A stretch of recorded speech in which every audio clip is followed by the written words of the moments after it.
Okay, so the YouTube channel, this will go out on the Topeka Factor page. Right. Okay. So look for the Topeka Factor page. I want to say hi to Bill Beasley. Hey, Bill. He just dialed in on my Facebook Live. And for the benefit of Bill and anybody else who's into music, we do have an announcement to make regarding a future musical event in Is Topeka. is Bill the guy that has all the equipment for the radio station? No.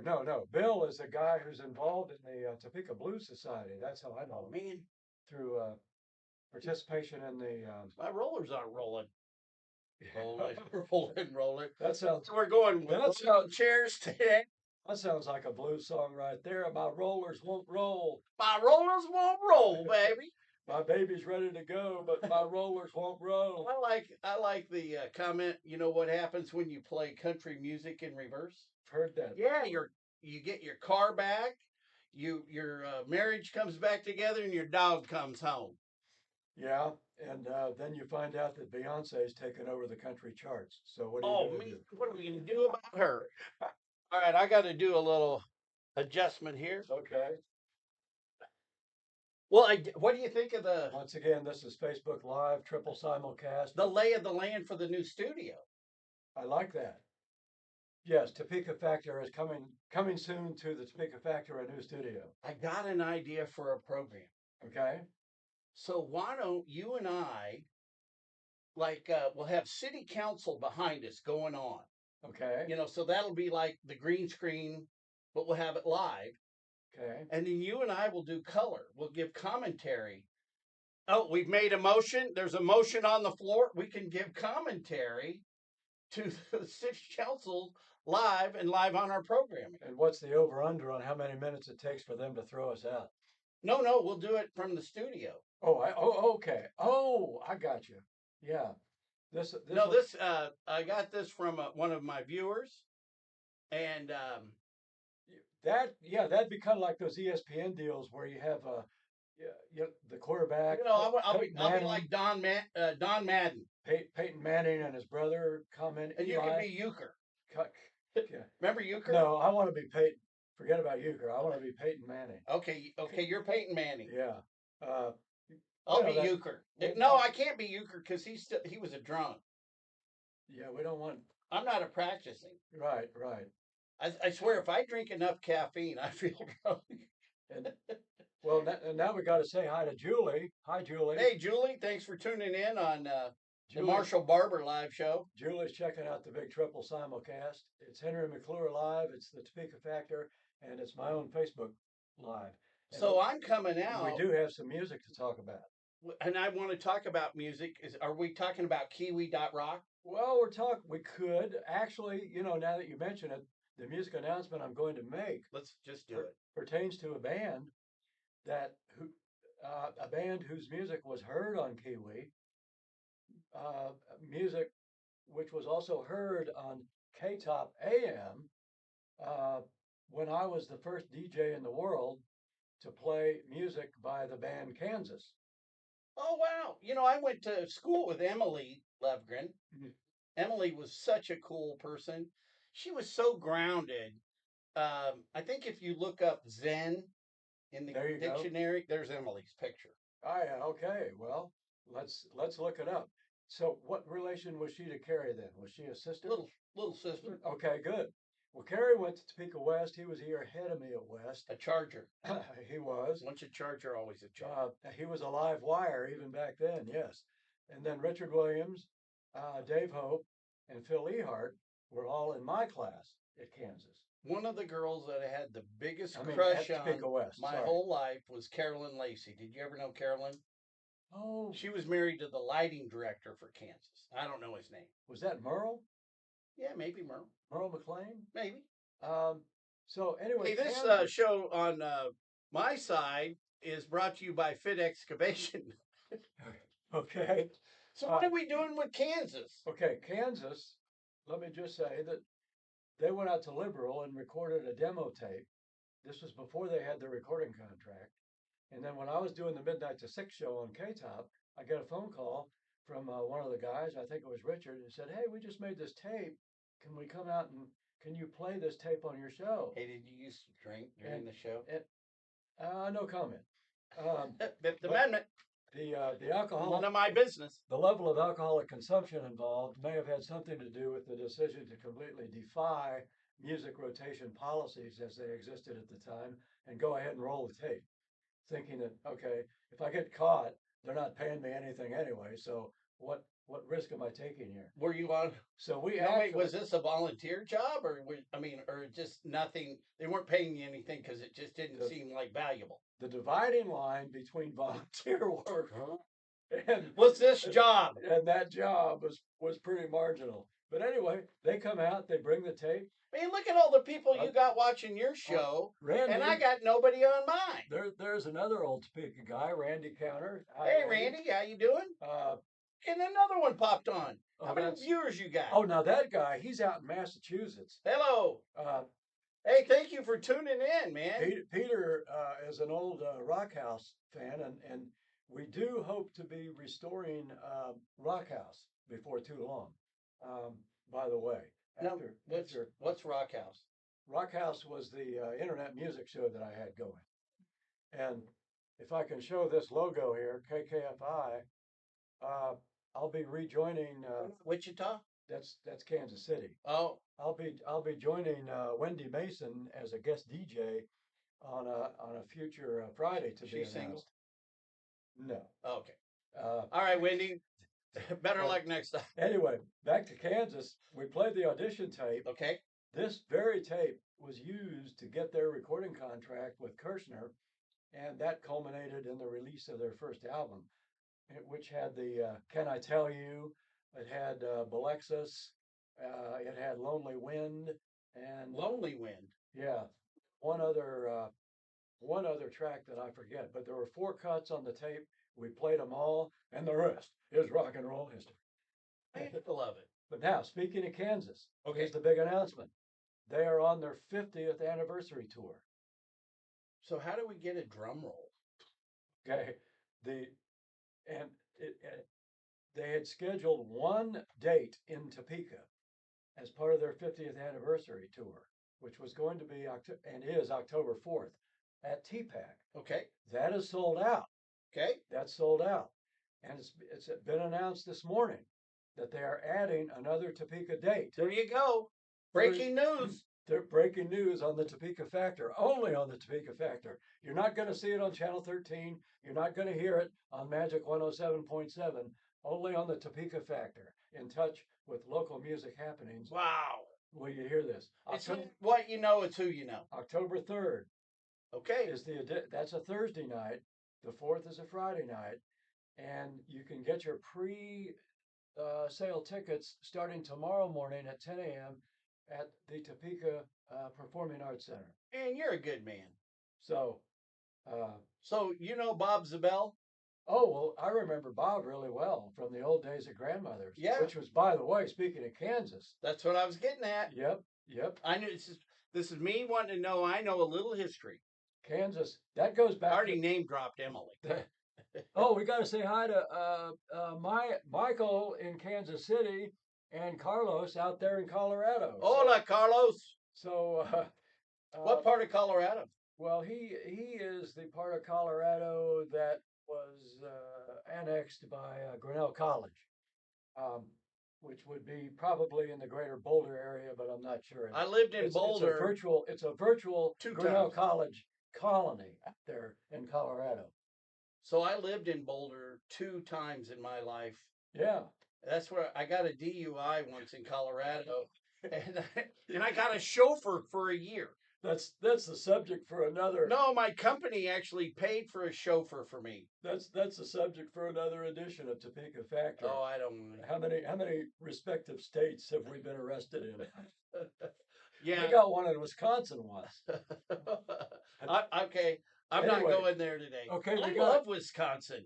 Oh yeah, we got to say hi. Door County in particular. We got to say hi to Lynn and Mark, 2 more viewers on my Facebook Live I page. drank so much Goldschlager there one night. I pooped a gold bracelet. I bet you did. Sorry. You know, I digress. the big thing up there, I think, was special Okay, look export. at all your viewers, Yeah, man. we got, well, Lynn and Mark just joined us. Hey, if And here's another, anybody, oh my God, now we have Amy.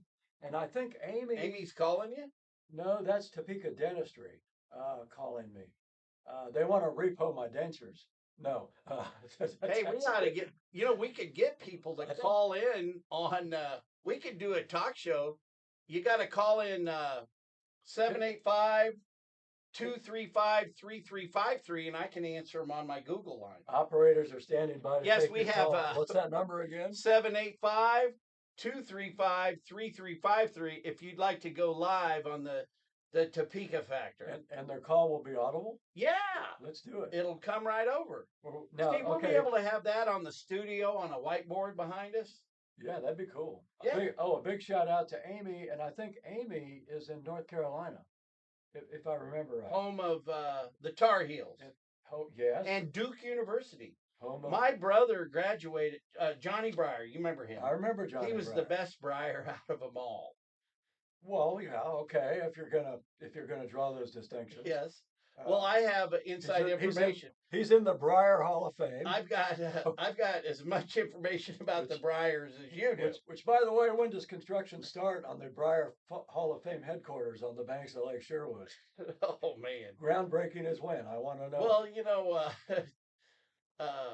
my daughter would like to know. That ain't gonna happen.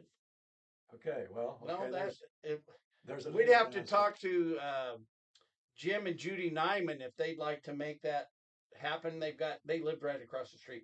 Judy and Jim were the nicest people to my mom and stepdad. By the way, Amy Pendergast is now confirming that she is in North Carolina, home of the dreaded Duke Blue Devils, who, by the way, were. That's Linda Fowley calling in. Is that for you? Yeah, but I don't know if I'm going to take it online. We'll see. We'll see what happens. Okay. Hey, Linda. Hey, right now you're live on the Henry McClure show, so we're going out live. Conduct yourself. I'm good. You got anything you can say to the public, or do you need me to call you back? Be back, please. Uh-oh. Okay, good. But just tell Dana Kay we're waiting on the wind, and we'll get that pile burned. Okay, I love you. All right, bye. We all love Linda here on the Topeka Factor. So Linda was. So you're resuming on Henry McClure. So Linda.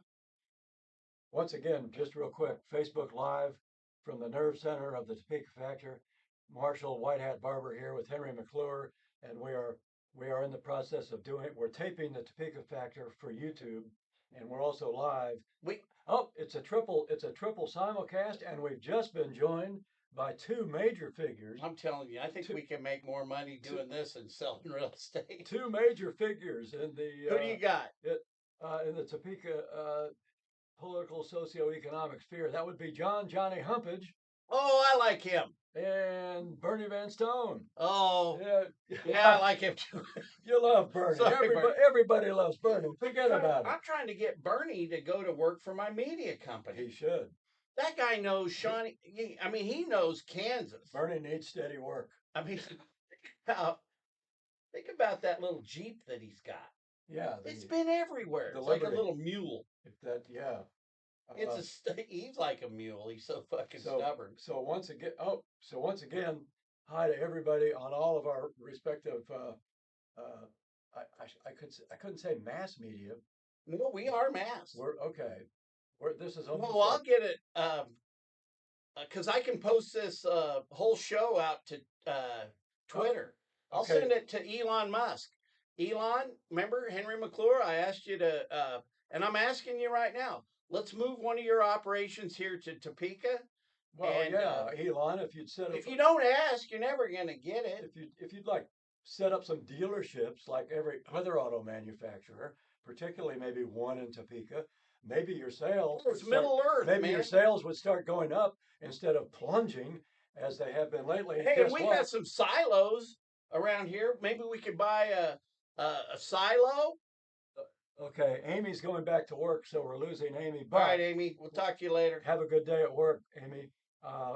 Two more major figures to report: Lori McCormick and Terry Dykstra, another 1968 Topeka West graduate, joining us from Southern Missouri this morning. You know, I've got an back to idea. Elon Musk. I've got an idea here. Okay. So I'm going to try to put This- your Facebook on that screen. Oh, on the big screen. Okay. We're moving to the big. We're moving to the big screen. Facebook Live, by the way, is part of a triple simulcast. Sure. Oh yeah, that's my story, David. That's nice. I'm express. I continue, and I hope this doesn't make anybody mad, but I continue to express. And I gotta figure out how to. There's a little bit of a delay. Well, I'm surprised it doesn't have. See, now we have four different things going at once. We have two smartphones with Facebook Live. We have the speaker factor being recorded, and then there's this up here on another big screen.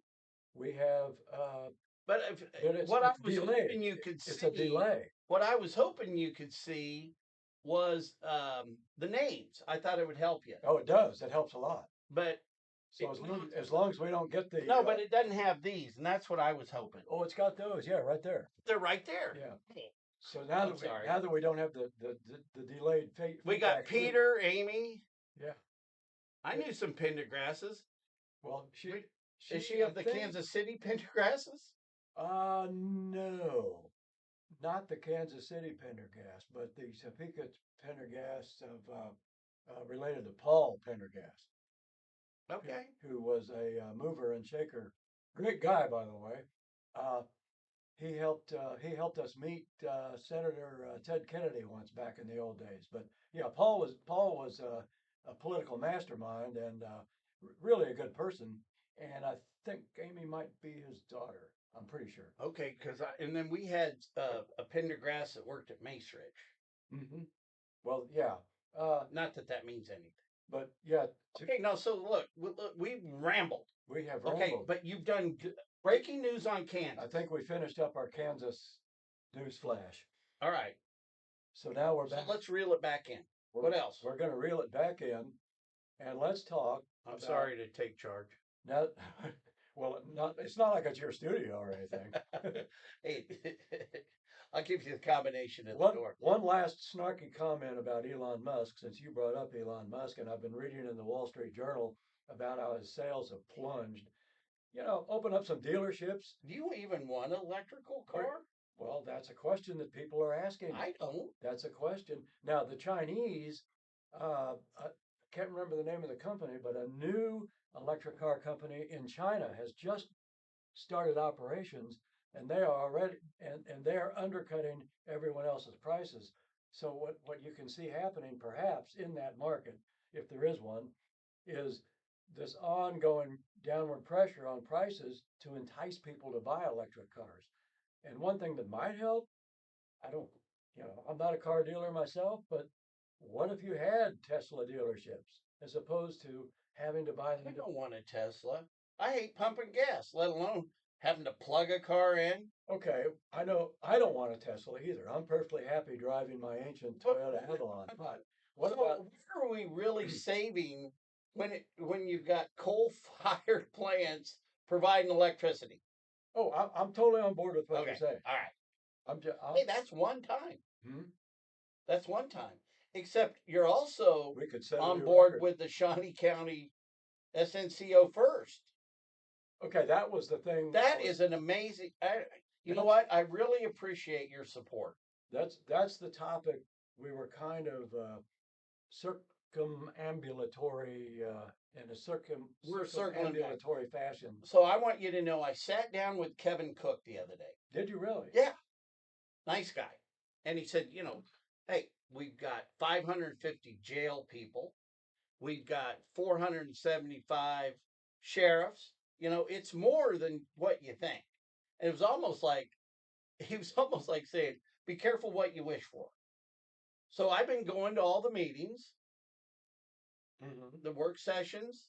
I don't talk at every meeting, and sometimes you learn more listening, right? Well, always. I never learn anything when I'm talking, except how tired I can get of my own voice. Oh, two more. David Boyles and Terry Franklin. Thanks for joining us on Facebook Live. We're having a rambling conversation here with Henry McClure on the Topeka Factor, in which we are talking about issues of local interest, including the breaking news about the extra Kansas date on October 3rd. Now, Henry is a candidate for the county commission.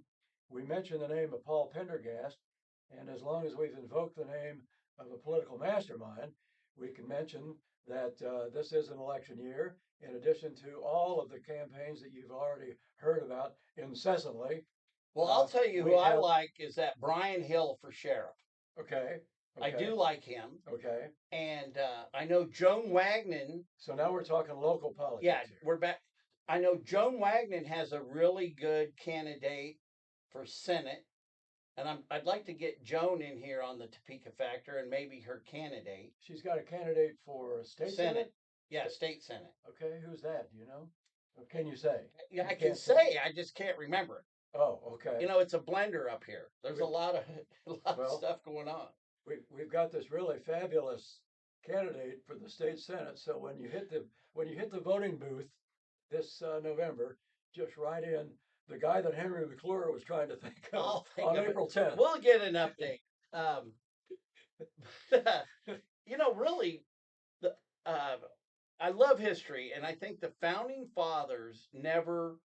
I think they're rolling over in their graves or looking down at heaven, scratching their head. I don't ever think career politicians were an idea when they founded, when the country was founded and they wrote the Constitution. Oh, of course not. Of course not. And, I don't look at this as if I could go in for a year or a term or two and make some positive changes. I want to do that. I want to create an even playing field for development to where it doesn't matter who your last name is. So anyway, that's the plug. That's all the campaigning I want to do today. Well, there were rather. Oh, by the way, this screen up here is not scrolling up like the screen on my phone is. Not that that's a big thing. Oh, there it is. Well, I think you're getting it now. For some reason, that screen, the comment screen, is not automatically moving up the way it does on my phone. And look, what's amazing is you've got so many more viewers than me. Yeah, well, I'm blessed with a large number of friends everywhere, and this could just be a time zone thing. I'm feeling the people in your time zone are still asleep. So, hey, look, that's where my media company's based out of the Philippines. Oh, so it's 12:15. Yeah, it's tomorrow. 13 hours. Yeah, tomorrow in the Philippines. Yes. That should be your campaign slogan. We work 24 hours a day. The candidate for tomorrow. Oh, yeah, why not? But tomorrow never comes. Yeah. It's like I used to go to these bars all the time and said free beer tomorrow. Yeah. I never got it. So, okay. I was reading in the Wall Street Journal today about senior housing in Chicago, and generally speaking, oh wait, we have another one. Linda McCoy, hello. Now, where did she come? How come see? There's a difference between my screen on my phone and the screen up here on the monitor. Okay, and it's okay because I can still see when new people are joining. We're going. Like we had Terry Franklin. Speaking of political masterminds, and now Linda. So what's Linda's a political? That brings our Linda count up to 2. We had a phone call from your Linda, and now we have Linda on Facebook Live. So two Lindas so far this morning. So here, let's take this over here. We'll get my screen going right here. Here we are. So a question, a political question that I did have was pertaining to what you think are, in addition to housing for middle income people, like, okay, here's a real estate note, Okay. residential real estate. Okay. Uh, I just heard, yeah, I put up a listing for around 250, and it sold right away. And then another friend of mine listed his house at 200, and not only did it sell right away, he reports that he had a bid of $25,000 over list price. Don't you And- like that? And well, it's good. And the other side of that is younger first timey type buyers are being again somewhat priced out of the market. And you have talked about some of the things that home builders around here are trying to do. How do we make it possible for people in the industry to develop houses that are priced affordably for younger middle income? Oh yeah, that number again is, If you want to call in, 785-235-3353. It's all backward. Do you know how to write backwards? 235. Well, I know 235-335. I know how to think backwards. You know what it comes down I to? can live backwards. No, but I have writing thought backwards. I have thought backwards for a long My time. backward writing is forward. Well, Okay, as wait a a minute. state champion gymnast, I did a lot of stuff backwards. Yeah, that let's not forget about that.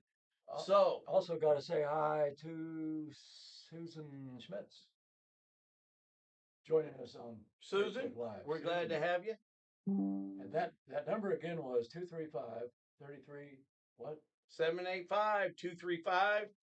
785-235-3353. If you'd like to comment, You can call in. your comments would be recorded and played, by the way, on the Topeka. Now I don't know how tech savvy you are, but Very remember very Twitter? un.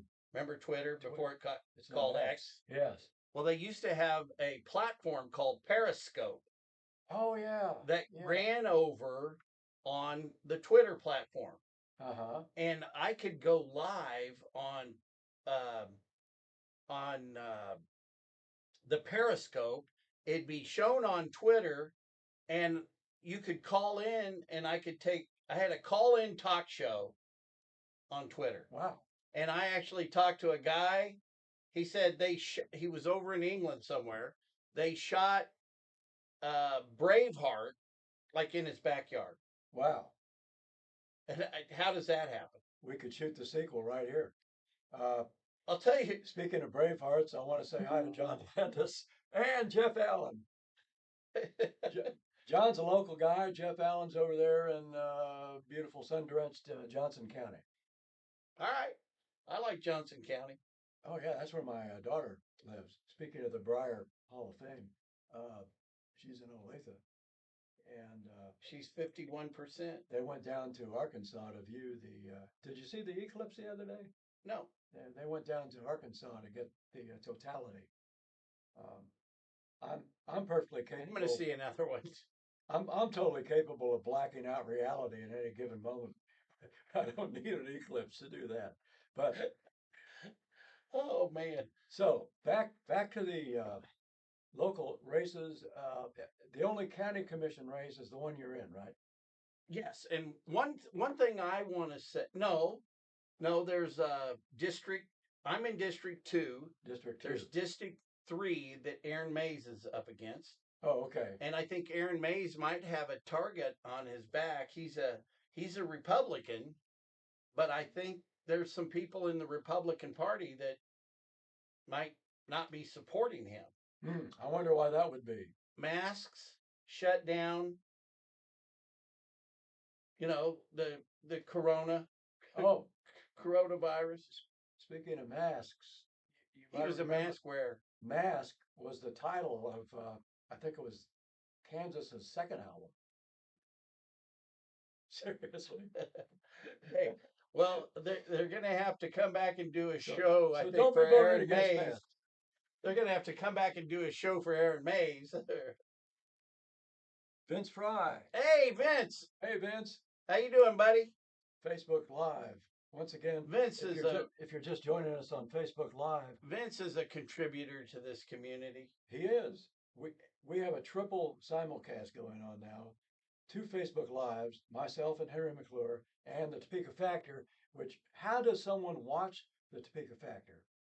Well, we've got a YouTube channel, and this one will be posted. This show right here will be posted to YouTube, Okay. and then we can also post it to all of our links on Well, actually, yeah. our perspective live shows. When I hit finish, I can repost this whole mess on Facebook Live.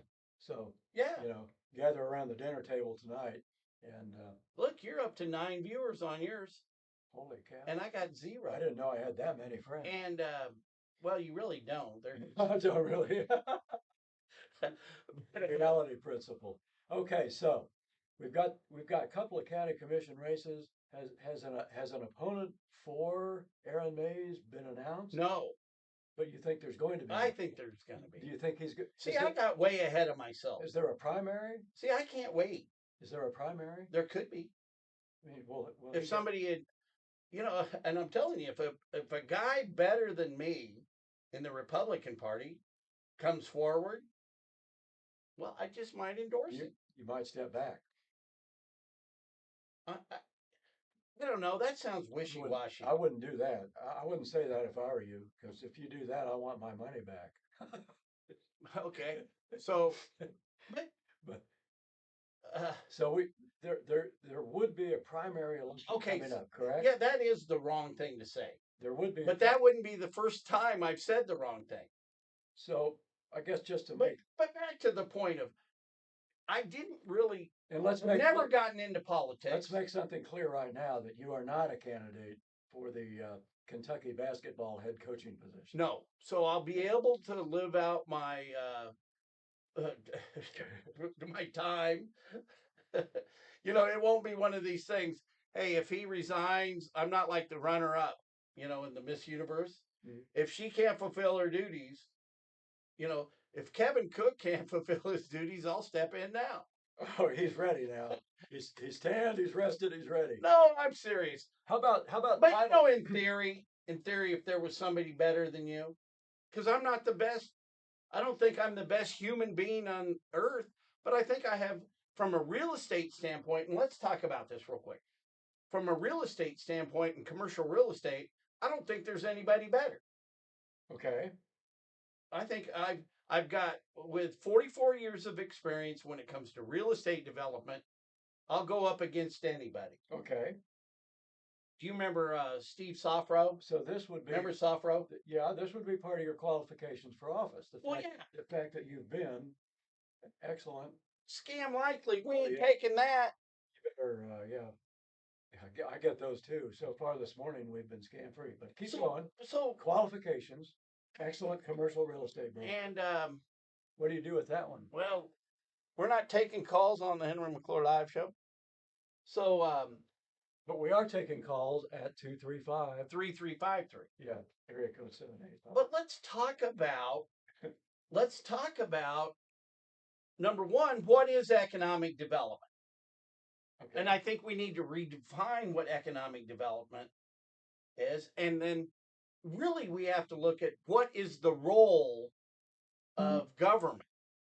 And if you had a safe place to live, lower taxes, nice street, and when I think there is an overreach of what government is doing,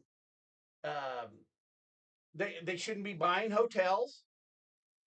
They'll regret that. Especially when they're having to spend another $500,000, as was in the paper the other day, to perhaps find another buyer. There's going to be $1 million in. Well, they spent $540,000 to hire a guy that lives in Miami.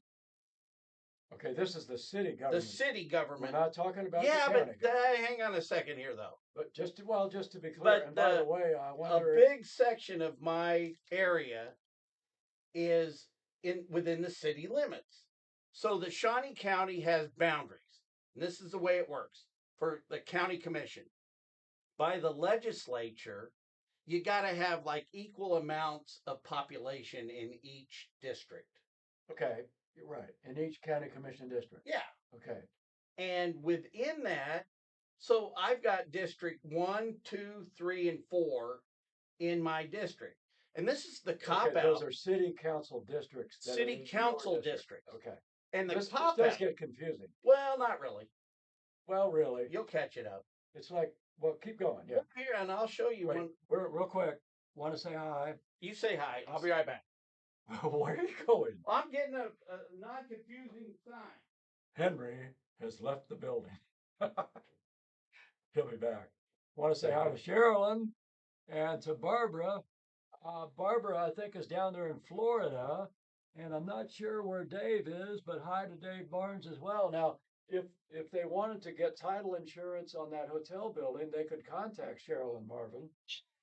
Carolyn. You know Sherilyn. Um, Isn't she at Alpha? I'm the luck of the draw guy for her. Yeah.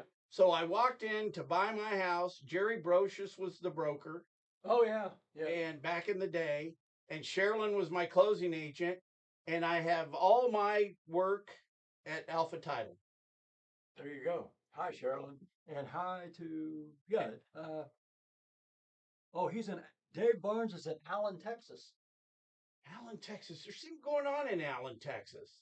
Oh, you know, my dad said, son, I'm gonna move to Texas if you don't quit driving that hot rod Lexus. There's something going on in Allen. Okay, so these are the districts. Yeah, I'll yeah. have you hold this up here. I got it. Okay. So Which kind of commission district are you running? District 2. Number 2. Okay. So that's in totality District 2. This is within the city. So I get is it. within this. I get it now. All these districts, city districts, are within That. county district number 2. Right. And I still say that's confusing, but then again, I'm easily confused. Well, I'm not going to quote you on that. So part of District 2. Well, I'm crushed. Dave didn't like my song. This is District 4. That's Banks. Banksy. Yeah. So Dr. Dunk, Dr. Dunk. as you know him. He should also go by the name Banksy, which is the guy who does all the street art. Anyway, keep going. I'm sorry. Well, what I don't like is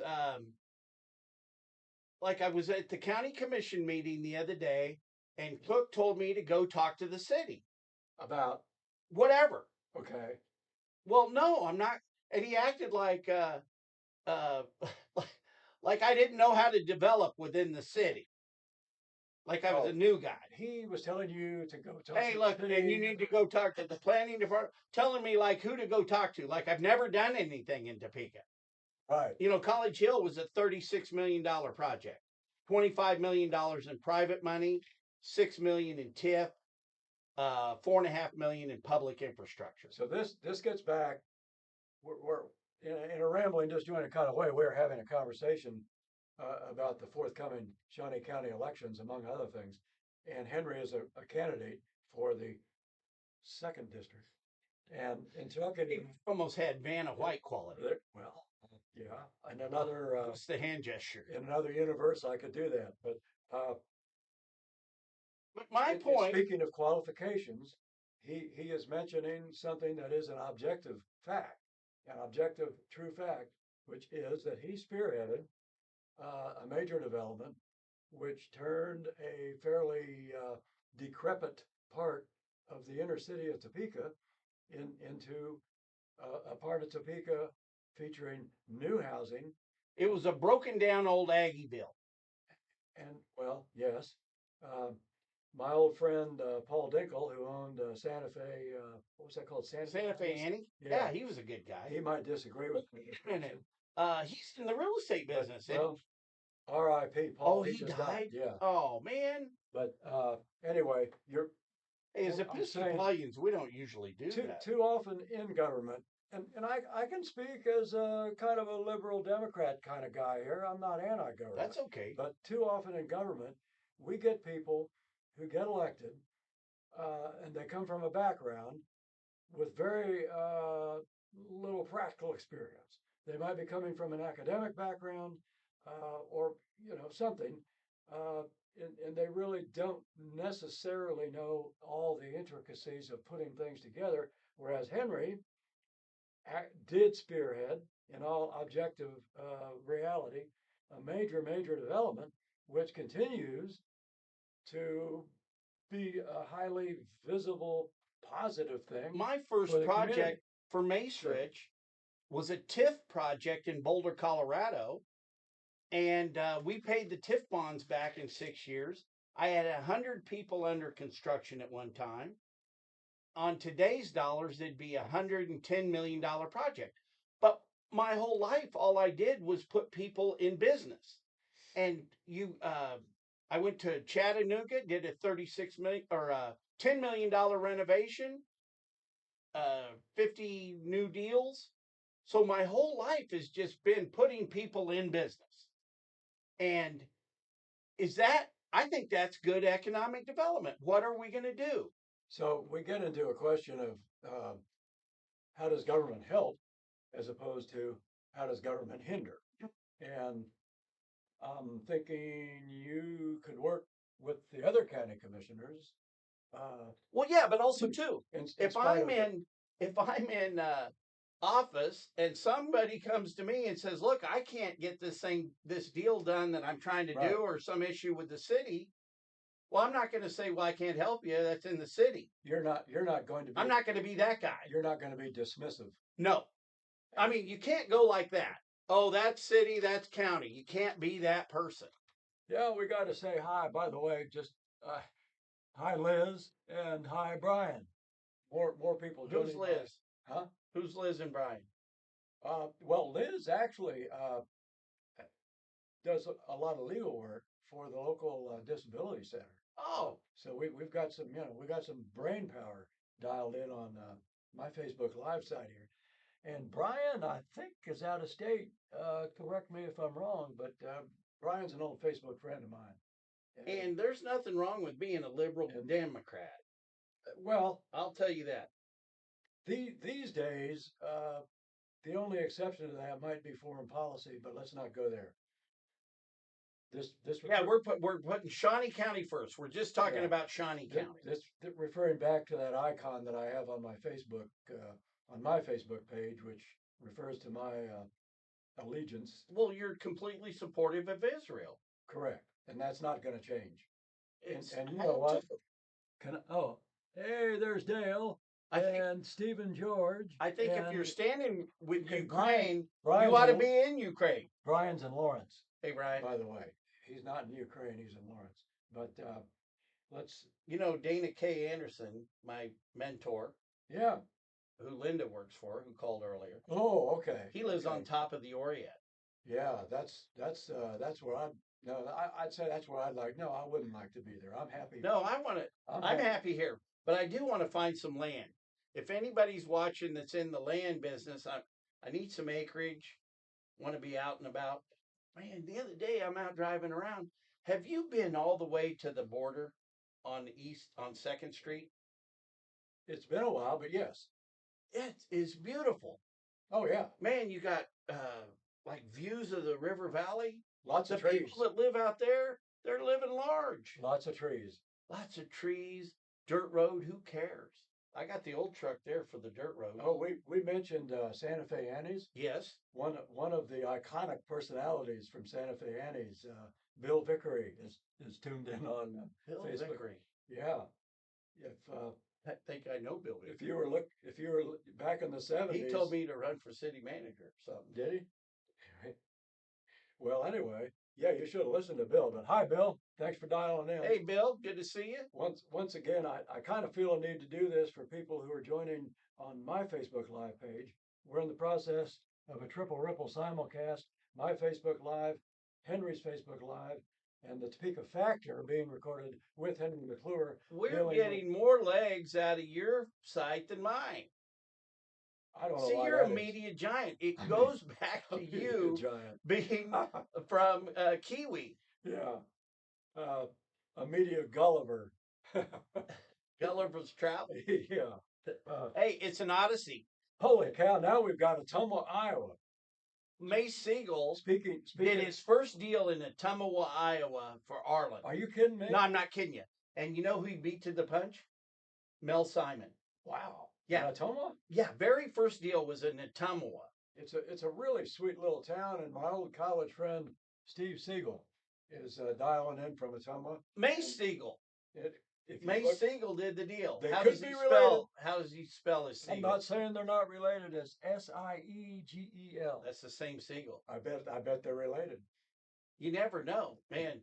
You'd want to be related to Mace. But now Steve is kind of a you know, if you look up the word commie socialist in the dictionary, you'll see his picture. No, Just kidding. Just kidding.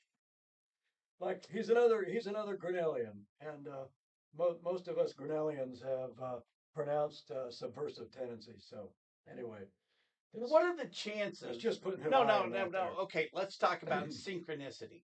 What are the chances of Steve Siegel tuning in from Ottumwa, Iowa, and that's where Mace Siegel did his first deal and beat Mel Simon? What are the chances of that? Roughly the same as the chances of the Oakland A's winning the World Series this year. Have you ever seen that movie Moneyball? But yes, I love Moneyball. And Steve is a very bitter Oakland A's supporter due to the fact that they're well, we got Vida Blue.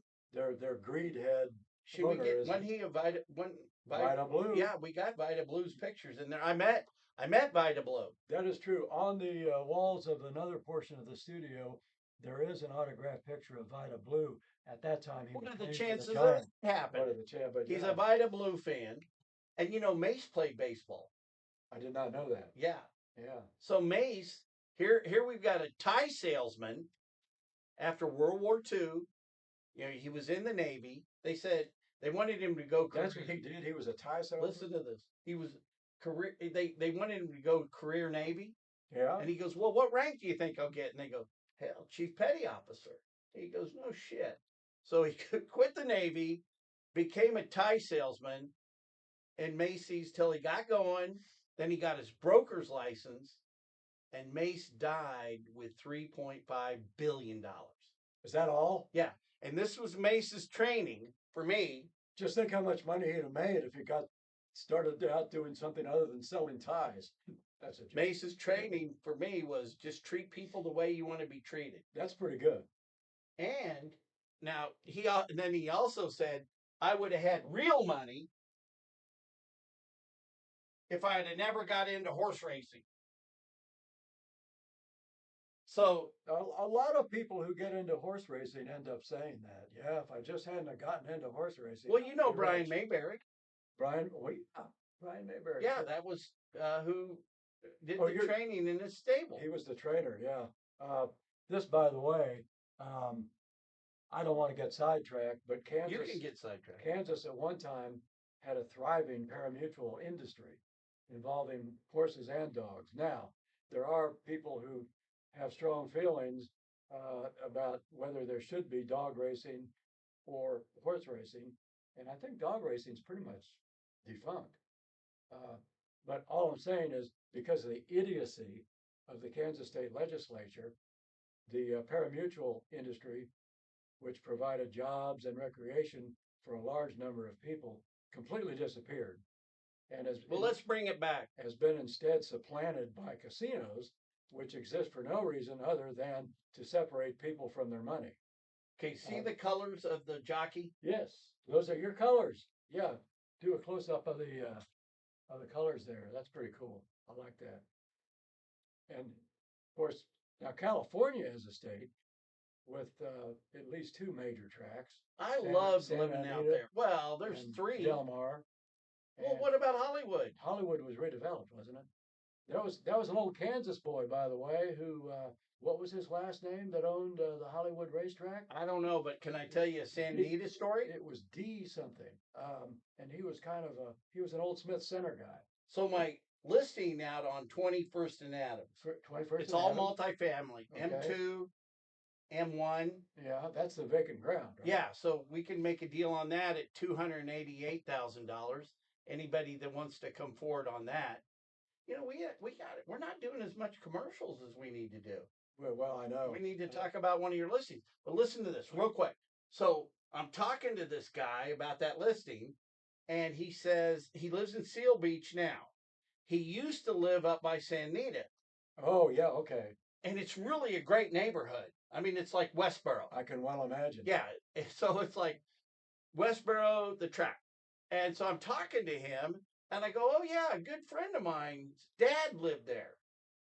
And so down in Long Beach, a guy named Steve Gates was a buddy of mine, and we used to go skiing, water skiing up the channels where the warm water channels we call them.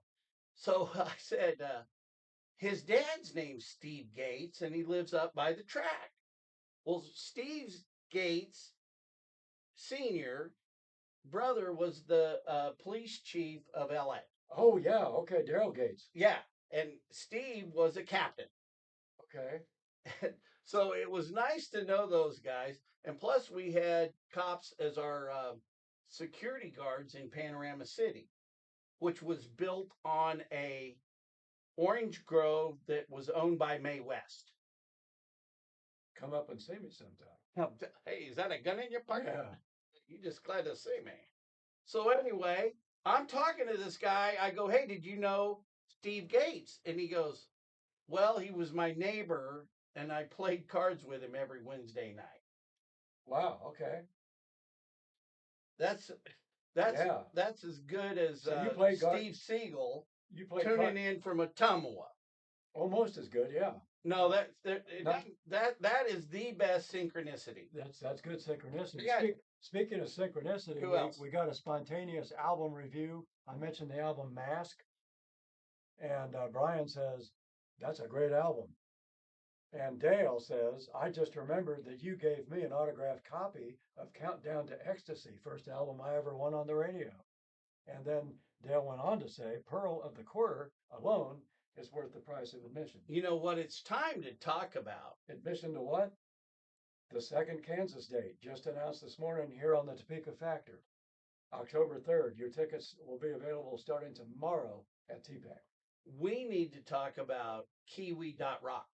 Yeah, because if we had Kiwi.rock, people like Marla Firestone, Lisa Gordon, and Carrie Kaufman Jones would be joining us. There's 3 more Facebook Live folks.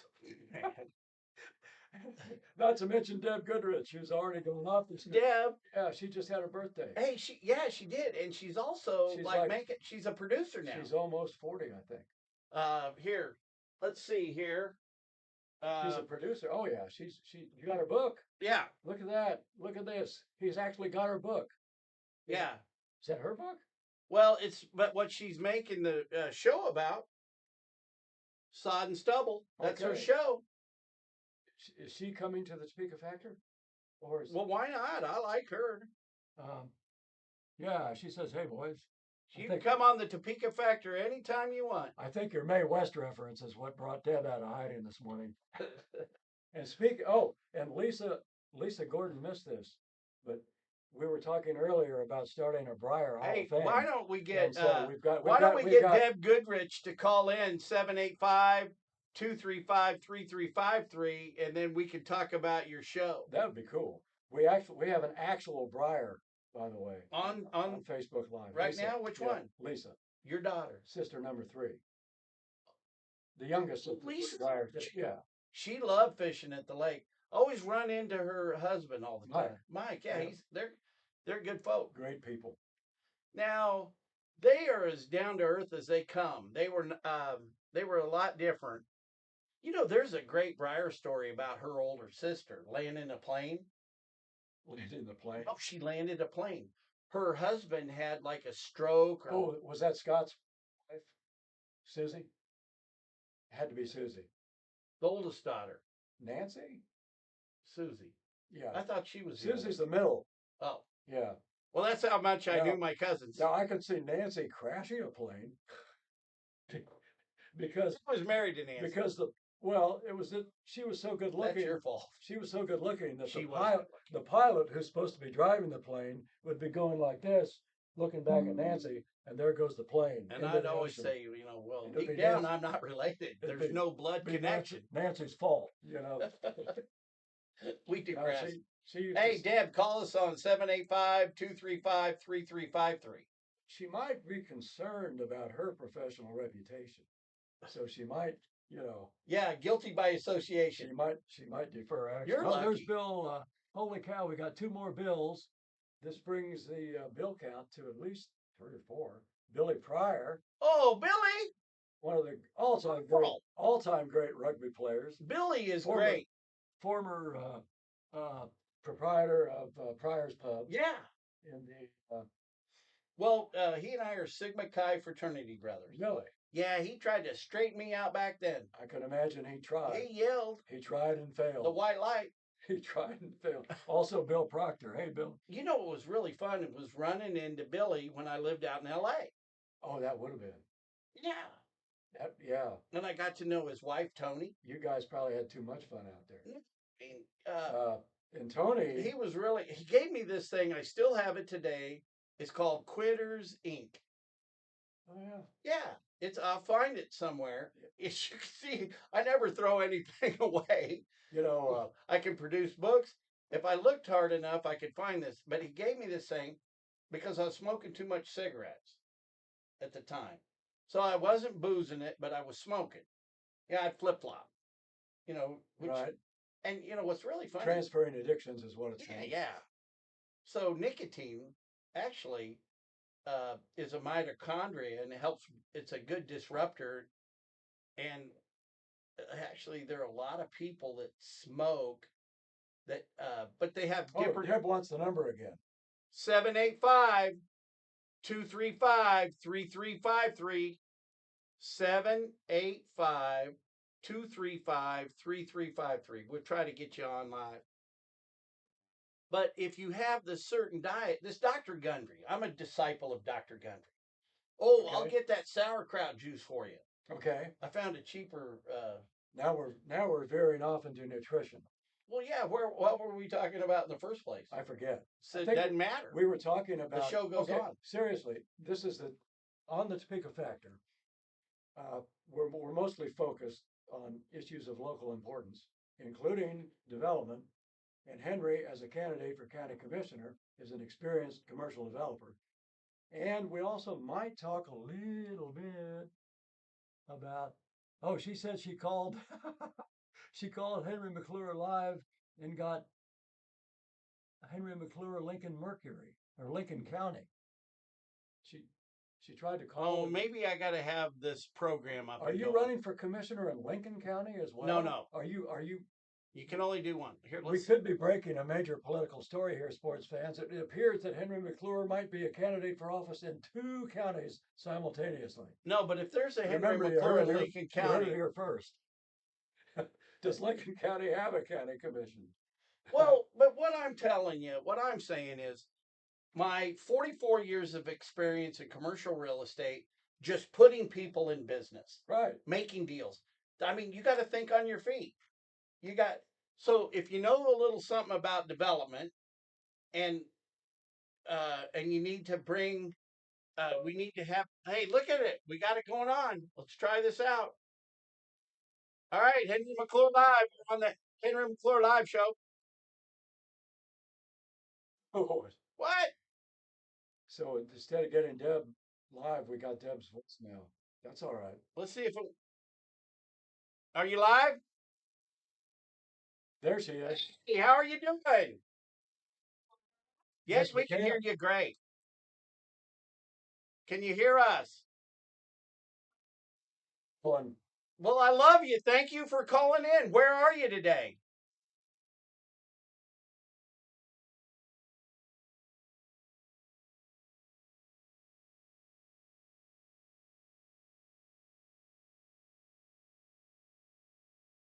it's a pretty full itinerary. We also want to say hi to Ken Galbraith and Bradford Joseph Ravel. Oh, tell us, how you coming on your show? Sod and Stubble.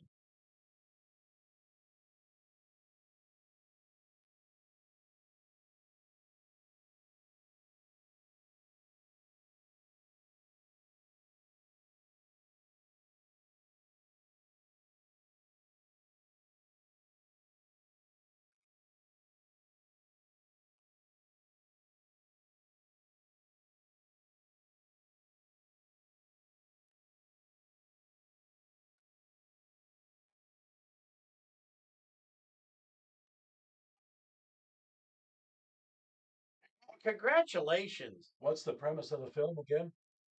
Sod and Stone. Okay.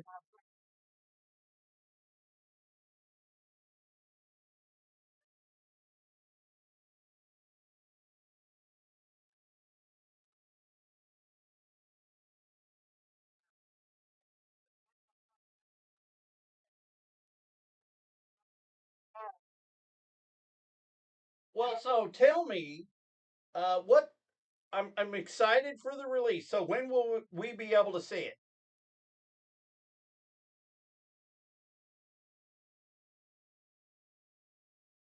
All right. And about what time was it? The 19th century that these people were settling, or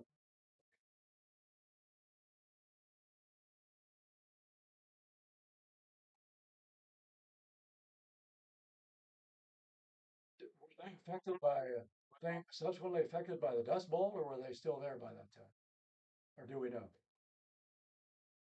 Well, a lot of those people who did that, their families, the homesteaders and whatnot, got wiped out in the Dust Bowl. So did these people experience that, or does the book cover that?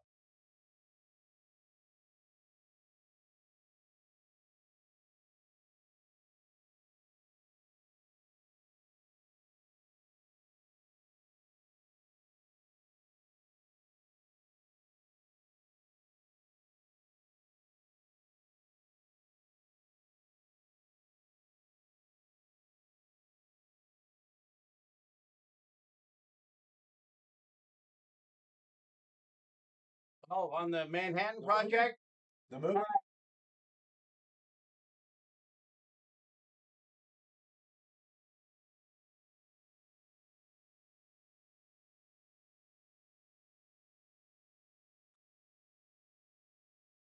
Well, so I can do like a Rodney Dangerfield and wait for the movie if you saw Back to School, or should I read the book?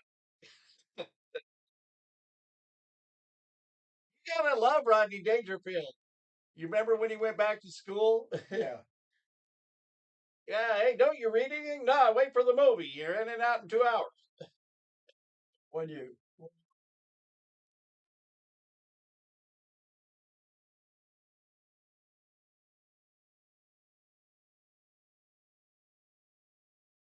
Oh, wow.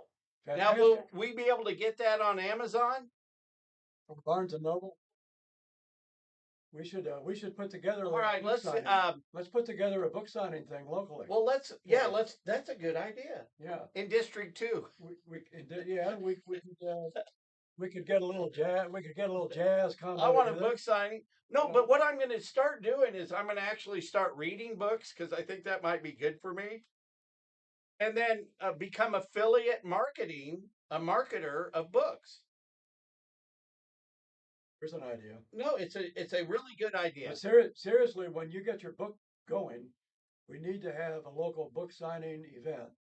And if like Send me the link to that that book, that bookstore, and I'll post it on all our you know stuff. what? Sorry to interrupt you. I'm having a thought here. Okay. Yeah, make a note of this. Do you know the new bookstore in Noto? What are they called? There's a locally owned bookstore in Noto, and of course, an ideal thing would be when you get your book going to have a First Friday event at that bookstore with with a little, get a little jazz combo going and serve refreshments. Henry McClure Live will be there, Henry, and the Topeka Factor. so yeah, that's just a thought I'm having. Can't remember the name. I've actually bought books at that store. I've Now had coffee in it. can't It's remember got a the little name of it. coffee shop. But either that or Barnes and Noble. But it'd be really nice to have it at the No, only no, at let's go local. the only locally owned Let's bookstore. put shine. Yeah, go local. But oh, and by the way, Brian Langham says congratulations. He's Thanks, Brian. he's over on my Facebook Live thread, and so is Mark Adams. Good morning, Mark. Good morning, Mark. And So this is fun. So do you? I miss you too. You're a nice lady. You know, one thing I think we ought to talk about. We need to talk to uh, what's our governor's name? our governor? Yeah, what's her name? You're kidding me? Laura Kelly. We need to get Laura Kelly. Let's see, Bob Ducking. Uh, look, I deal with a lot of people.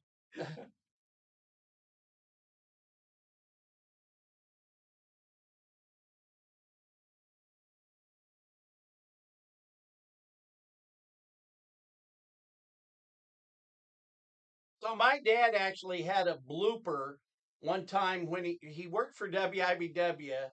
He was their attorney, but he also did some on-air stuff for him.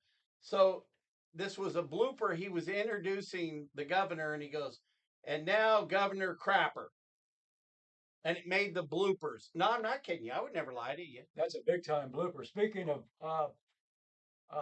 this isn't a blooper, but we were trying to remember the name of the bookstore in Noto, and Brian helpfully points out on my Facebook live feed that it is called the Round Table. It's an excellent little store, by the way. They have lots of room in there to hang out and read. They're doing readings for the kids on weekends, and it's just a really cool place. So what I was gonna say is have it Laura Kelly. I think there's an opportunity really to have a film commission. It got defunded. Yeah, we had one. Yeah. And that would be great economic development for the community. You know, Mark Wahlberg and Mel Gibson just put together a new studio. So there might be some interesting product come out of that studio. I will humbly nominate myself to be on that commission. Accepted. Let's run it. Hey,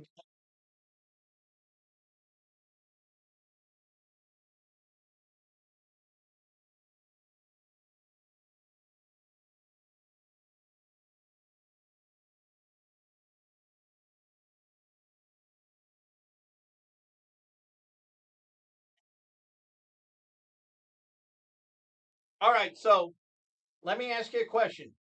Economic development is having a film commission good economic development? So do you have some numbers that we could, where can we find that testimony? Where can we prove it? Because in order to do anything in this community, you got to have graphs and charts, and you got to have a bunch of really neat pictures, because that's how Go Topeka funnels $3.5 million for all their overhead, which is 60, excuse me, 67% of the grant money goes to overhead. And I'd rather have $1 million right now to have a film commission. Absolutely. Wouldn't that be better economic development than them going to the country club? So we would need somebody in the legislature to carry the water for that idea. Well, I'll bet you Would we Rick not? Close would like that. Yeah, you would think there would be.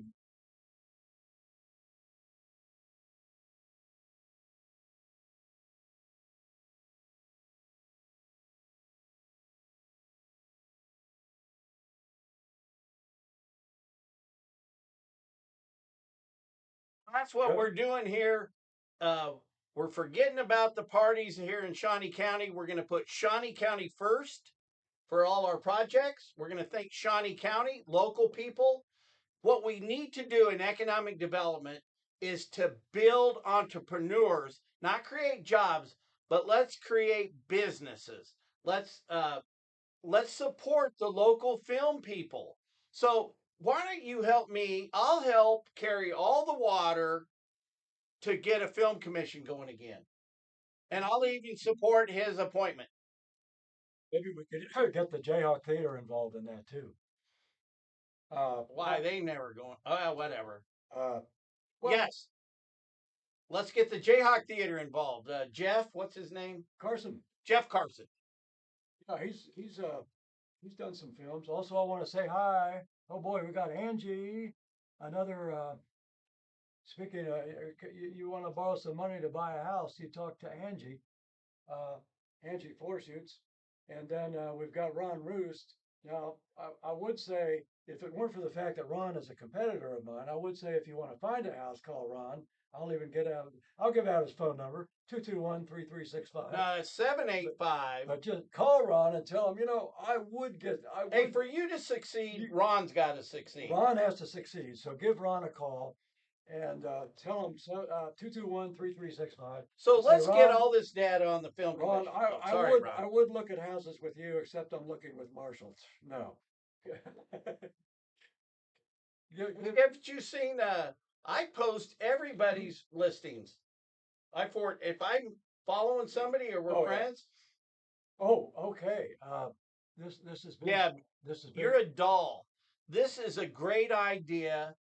Um, the film industry in California is getting choked by the unions, and we're a right to work state. So I think there's a lot of advantages. We got plenty of elbow room, build a sound stage.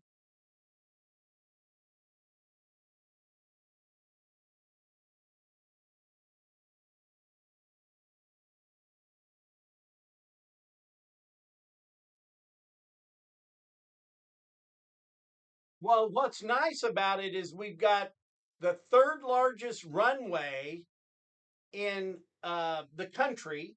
So we could create like a garage out there for all the jets, and the people live in New York fly here, the people in California fly here, and it's a halfway point. You know, Calgary's got a huge film industry. well, and then you've got But let's do it just on location alone. for one thing, you could go down to Coffeeville and make a movie about the day the Dalton gang got wiped out trying to rob a bank in Coffeeville. I'm saying that because my friend Sue down there in Coffeeville was just dialing in on my Facebook Hey, Live Sue. thing here. Uh, so yeah, there's a lot of history in this state and a lot of scenic locations. Hey, someday I want to tell you about. Someday I want to tell you about my idea of teaching history. And so I'll just let it out right now. Anybody can steal this. I don't care. So I want to call it the Ghosts of Topeka. And what we do is we have like, have you been out to Ward Mead where the barber shop is?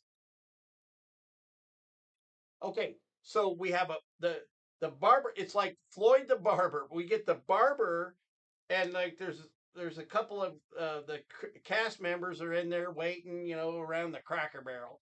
But anyway, we turn that into a live studio, but a going barber shop, and then the character from the past walks in, like Curtis, right? And he's dressed in period clothing. He gets a haircut, and over the haircut, he tells his story, right? And then, like during the story, then you go out to the location, and the barber and the two stooges are listening to him, and then you say, and he says, "Well, when I was here, this is what it was, and this is what it is today." And he talks about the values and things going on. The Ghost of Topeka, or the Ghost of Shawnee County. You could actually pan at that point. You could cut to footage of his former residence right there on Topeka Boulevard. This is the book we're talking about. So I kind of like the idea because Now it was mine. if you don't like your ideas, who's going to like your ideas? Right. Hey, a couple more folks we got to say hey to. Al Carpenter, and over there in Lawrence, Kansas, at one of the Hello, Al. well, Al's not in Lawrence; he's in Topeka. But Warner Lewis is in Lawrence. Hello, Warner. Well, you know, and we've got Oakley, Kansas going if on. If you want to go to a bank and get a loan to buy your own penthouse up there in the Orient Tower. What bank is he with? He's with it used to be People's. It's right there on 6th. I think it's called the Midwest Bank. Dana owns a bank over there. Huh? Oh yeah. Yeah, Great American Bank. So anyway, Werner used to say, I haven't read a book since I was in 7th grade. He says that? He used to say that, but now he's read some books, including hopefully Sod and Stubble, which we're talking about. So I'm going to read Facebook Live. I'm going to read it. I've got a bunch of books I'm trying to read. See, that's my stack over there. That's a good stack. Now, is the Topeka Factor still recording? Or Yeah. oh, okay. I noticed the screen. You got to run?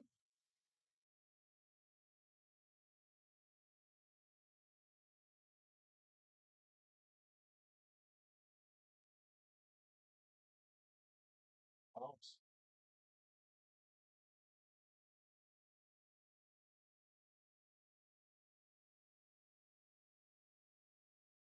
All good. I'm in. That would be a good. Soon as I get the Whataburger deal closed, I'm taking a vacation. Then we Okay. You got it. thanks.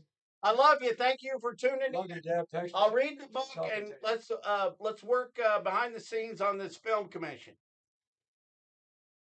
All right. Send me stuff. Okay. All All right. right. We do have Thank you. we do have an update from Peter It was Lewis. fun. That was good. It was very spontaneous, and we've laid the groundwork for a book signing when Deb gets her book Yeah. published at the. See, we need to figure out now how to get commercial breaks in here. I know. Okay, we got oh boy, we got a lot of people to say hey to all of a sudden. A Warner Lewis Okay, update. you say to him real quick. I'm going to get another water. Okay, See, I'm we, overheating a little bit. we are in, I got as am I. these brain waves, like good ideas. Speaking of Briars, we've got another Briar Another Briar. Which Briar? dialed in. My daughter Amelia. Amelia. We're in the middle of. I liked Steve Briar. Oh yeah, Yeah, he was smart. He got out of town. he was a dandy. Uh, okay, first of all, a Warner Lewis update. He did mention that he actually read Love Story, which is an onerous, grueling 30-minute ride. Well, I guess you could say it's a ride, but it's more of a read than a ride. Also, want to say hi to Mary Jane Pryor, Billy's mom. I don't know if Billy is still with us, but he was with us earlier. Also, Charlie Fisher and Daniel Seitz. And I was good friends with Dan's dad, and helped sell off a lot of his property towards the end of Jack's tenure as the patriarch of North Topeka and the world famous Twilighter Country Club. Lots of lots of good music came through the Twilighter Country Club, including one particularly. Yeah, there was one particularly swamp gas ridden evening when Jack kidnapped me and drug me out to a dinner facility in somewhere in Pottawatomie County. I think it was close to St. George or something like that. Jack Seitz. And songwriter Mac Vickery. Okay, there goes Warner. Thanks Warner for the update. And it was Bank Midwest, which is where Warner works in Lawrence. If you want to talk to a real banker, just get a hold of Bank Midwest. But yeah, Mac Vickery. He's probably a lot better to deal with than that Les Dryling. you, oh boy, I'm not touching that one. I am not touching that one. Did we ever get your lots No. picked up by the land bank? No, we need to do that. We need to get Spencer Duncan to make that deal. I've Yeah. tried to reach out to Doltmeyer, Yeah, and he stopped talking to me. we did. Well, that's his loss. But yeah, there's an LLC which I have some access to, which owns 3 lots out there in Lawrence Bay, and these lots, unlike a lot of the lots in that sort of the ghost subdivision part of Lawrence Bay, these are right across the street from some $700,000 houses. So you know there's So you could build on these lots. 275 lots going to Right. be auctioned off. When? They're coming up like Well, we got to get these 120 days. we got to get these 3 lots involved in that We do. because they are exceptional, actually, because they're right across the street from, like I said, some very expensive homes. So if someone could drop a $350,000, $400,000 house and come out really well. All right. So I'm telling you, that was really fun having Deb. Look, I don't have anybody on my show. Once again, for the I think benefit, Facebook's mad at me. I haven't been bashing Zuckerberg. I don't think he's very. I mean, he's the Winklevoss. Oh, the Winklevoss. Winklevosses, yeah. Yeah, they don't like him. Watch the movie. I like that what was social that movie? media. What was that movie called? Social The media. Social Network. Was it? Yeah. Social Yeah. Network. Good All right. picture. Okay, I also want to say hi to Lorelei, who is watching from somewhere. I don't know if she is. Hello, Lauren. That's a song, isn't it? Styx, Styx, did a song called Lorelei, I believe. And You know, when I was a Wor- kid, I had a crystal radio. Werner Lewis almost got fired because he played that record on the radio in defiance of the Kiwi playlist. I Anyway, mean, big Fast Freddy yeah. got pissed. Well, Fred was Big Fred, great guy, good businessman that he was happily oblivious to what was actually going on his radio station. As long as the money was rolling in, Yeah, what did it matter? he didn't ask too many questions. Uh, but Boy, remember when that one girl married Fritz, the McKernan? Terry McCurran, Yeah, remember her? I do. Yeah, when they got divorced, I got to sell her condo, something Well, like that. Yeah, Or maybe I bought her a condo. could have. She was cute. Huh? Yeah, yeah. Sorry. I got that's another area. You know what we used to call him? Flitz. Okay. Flitz. Remember Pete the Bear Briar? Of course, Pete. Yeah. Yeah, we're talking about. I don't know if my daughter's still watching or not. It could be she's so embarrassed she tuned out. But we actually had two Briars dialed in this morning, which is kind of unusual. And we were talking about the Briar Hall of Fame. Well, let's talk Where- about one of your listings. where we're What's gonna- your hot listing? Around for that. Actually, what we could do if nothing happens to those lots in the Lawrence Bay area, that could be our headquarters for the Briar Hall of Fame. You want to get rid of those lots. I do, actually, seriously. So there's some people that actually think Henry McClure's live might have brought awareness of all the back taxes, $8 million in back taxes. Isn't that incredible? What's the most incredible thing? These things that happen under the radar now. No, I'm serious. just This is the amazing. bad thing. Was the city fixed the dam that Gene Yanni broke on the way out of town, and used GO bonds to fix the dam.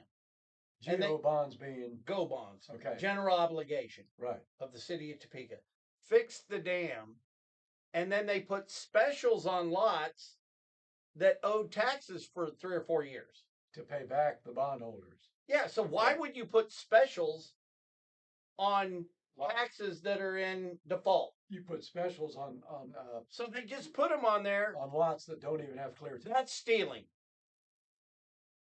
Well, No, that's stealing. You Right. can't put. It's unethical to, and they ought to be. Somebody ought to be suing the homeowners association out there.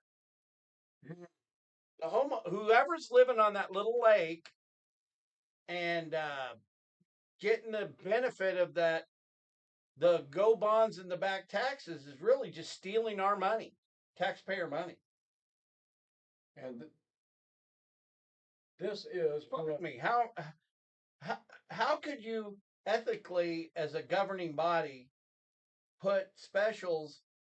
Shouldn't you only put specials on lots that are paying taxes? well, and see this Henry is why I support your candidacy, in spite of our many political differences in other areas. No, Israel. You're the only Absolutely. guy. Israel. Well, you're the guy who's actually talking about this stuff and delving into and exposing Corruption? some of these issues. Let's not call it corruption. It's corrupt. Let's just call it a more or less Okay. Is it opaque. stupid? It's opaque. Is it stupid? It's opaque.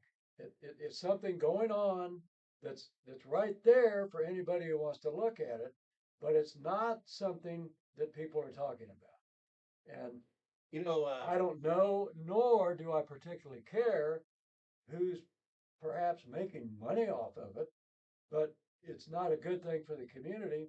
And for things to get better, we need to have public officials who aren't afraid to discuss in plain English what's really going on. So what I liked So about that's where you Chuck come in. Doltmeyer, Yeah. and I don't think the McGivern family are pushovers. But But if Doltmeyer can take all the McGivern lots and get them up and going, have houses and paying taxes, that's my guy. there you go. That's my guy right there. But ethically, I don't know how you could put specials on lots that aren't paying taxes. That's just wrong.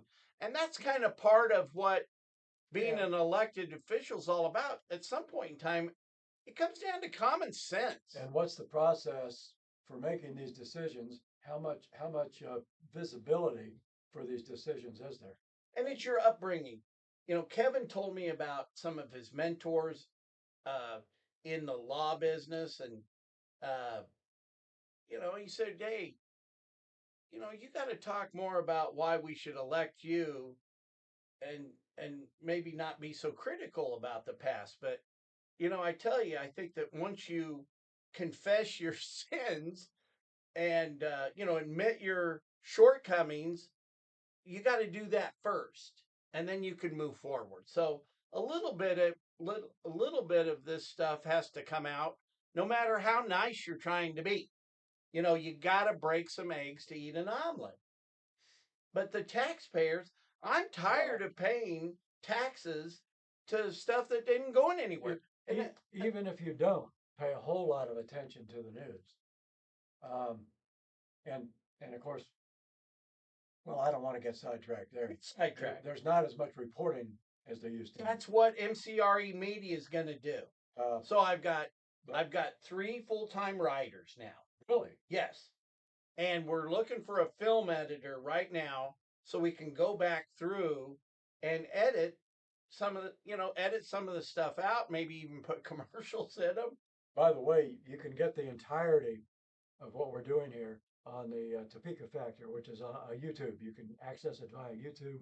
Want to say hi to, I hope I pronounced this right, Taria, Janice Jenkins, another one of my Facebook Live viewers. And I do want to say once again, for the benefit of anyone watching this on Facebook Live, that we are in the middle of a 3-part simulcast. Facebook Live for me, Facebook Live for Henry, as well as the Topeka Factor. The Topeka Factor that will be up on YouTube. It'll be up on YouTube. And Henry McClure is a candidate for County Commission District 2. District 2?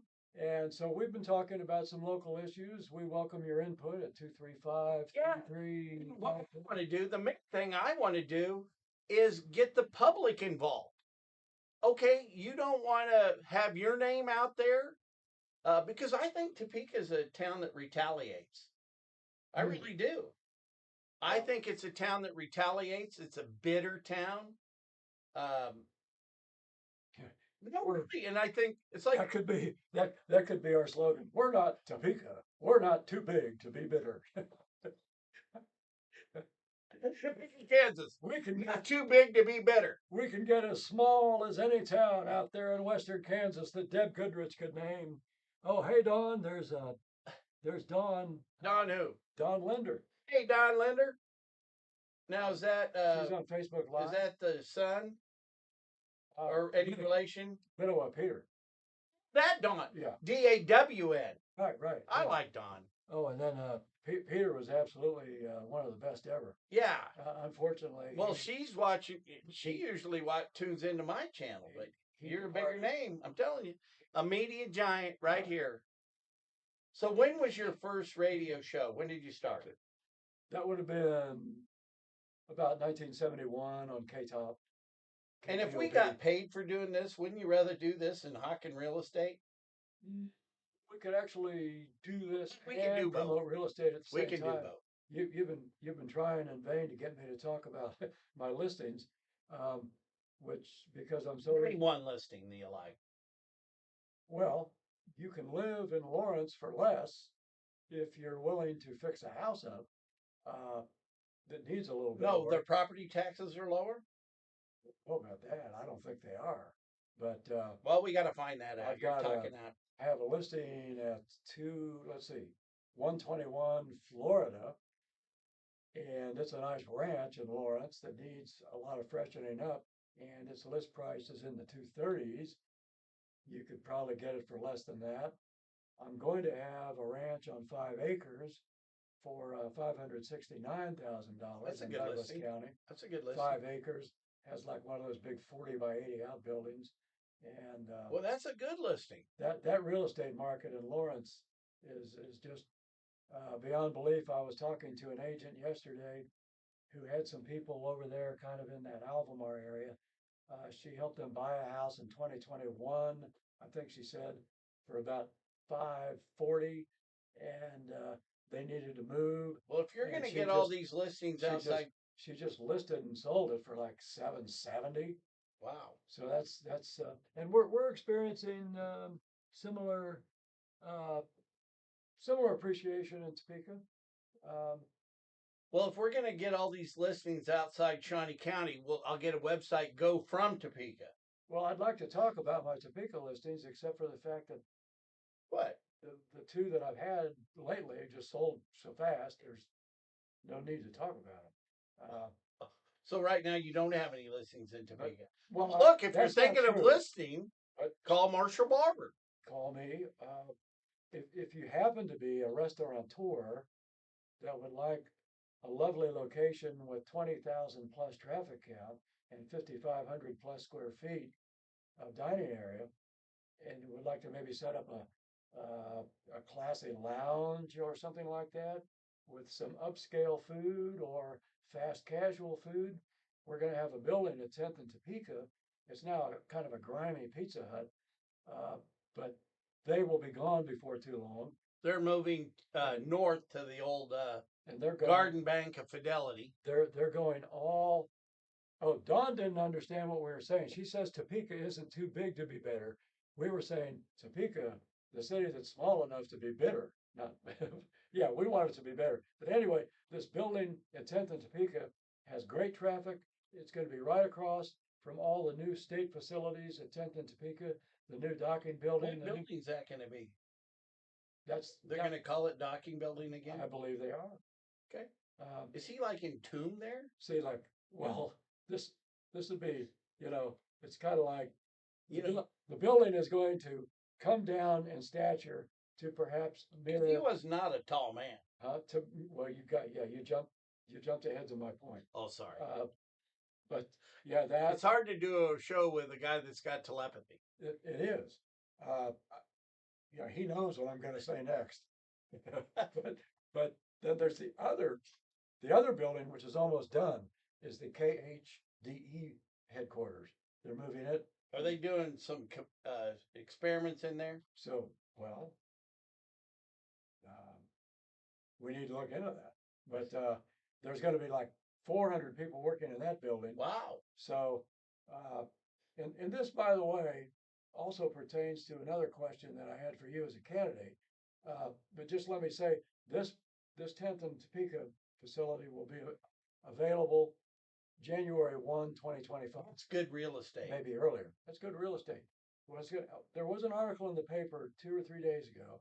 All these people talking about downtown. How do we get more people downtown?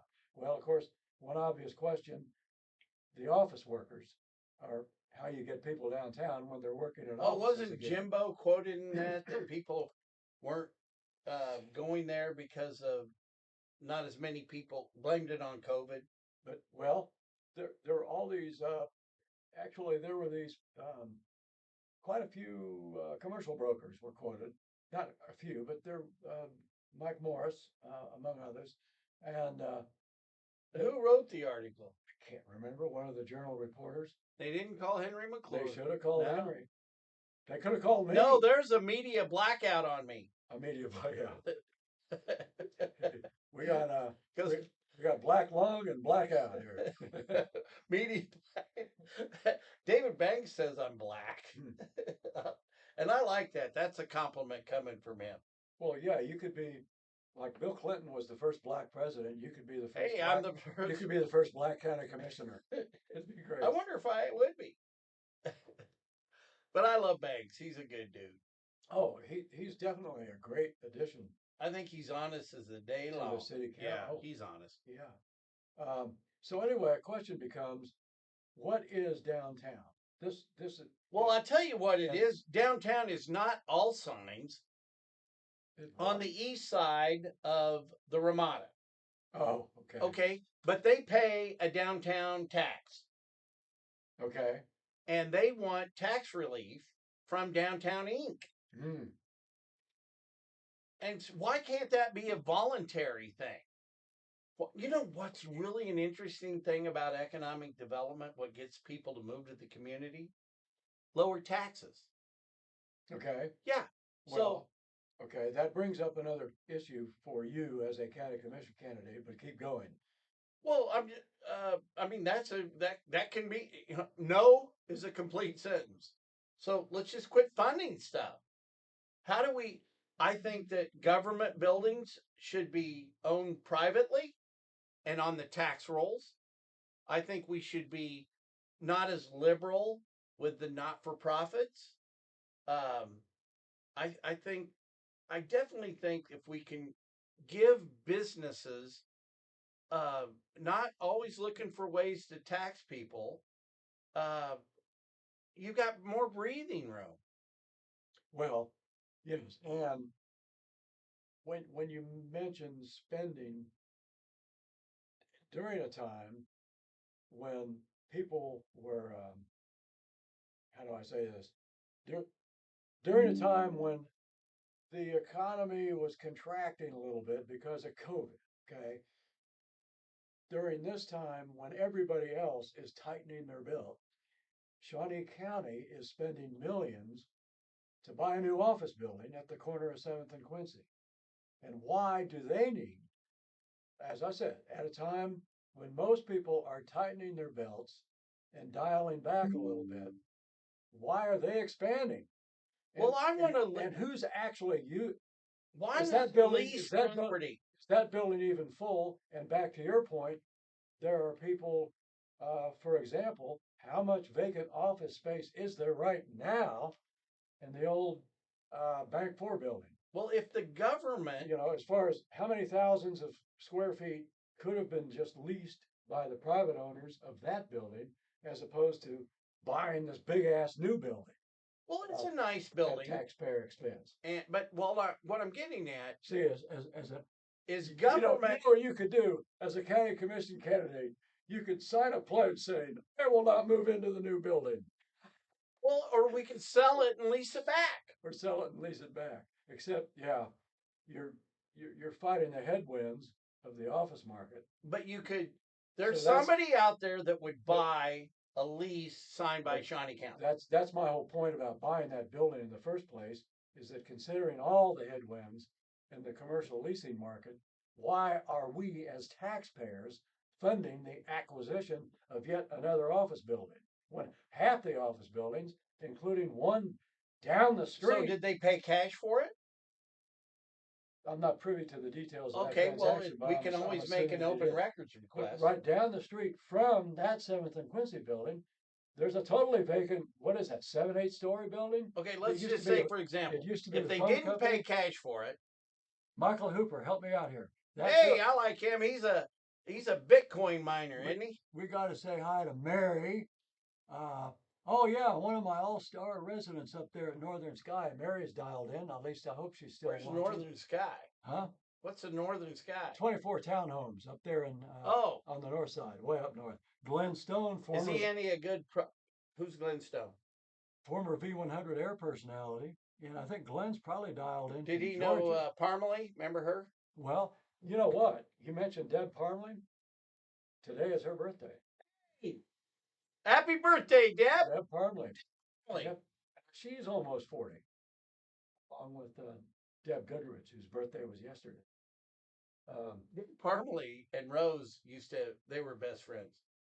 Deb's a sweetheart. She's down in Texas, and she works in media. And no, wait, she was in media. She's got a different kind of job now, and it's in Wichita Falls, Texas. And Do you know her number? if Because we I could call her on the other line. We could crank call people. yeah, we could. That would be. But let's see who else. Okay, we got Michael Hooper. Oh, Denise. Hi, Denise. Denise Landis is watching. And once again, for the benefit of anybody on my Facebook Live, we're having a a triple ripple simulcast, my Facebook Live, Henry McClure's Facebook Live. We are not on J.R. Behan's Facebook Live, former mayor of Garden City there, and Ed Playman. I think I'm saying the right last name right. But 3 different simulcasts, including the Topeka Factor, which is being recorded as we speak and will be replayed on YouTube. Did I say that right? Yeah. Okay. You got it down. Got it down. Yeah, and we've also got, let's see, Well, we've got 11 viewers. It's kind of hard to sign out on your show. Michael Hooper wants to know if we've commented about the hotel, the city ownership that the city bought. Yes, we were talking about that earlier. Okay, Mike, did you watch City Council last night? I didn't watch. Can I tell you about it? Mhm. So, What happened at the city council? well, wait a minute. Okay.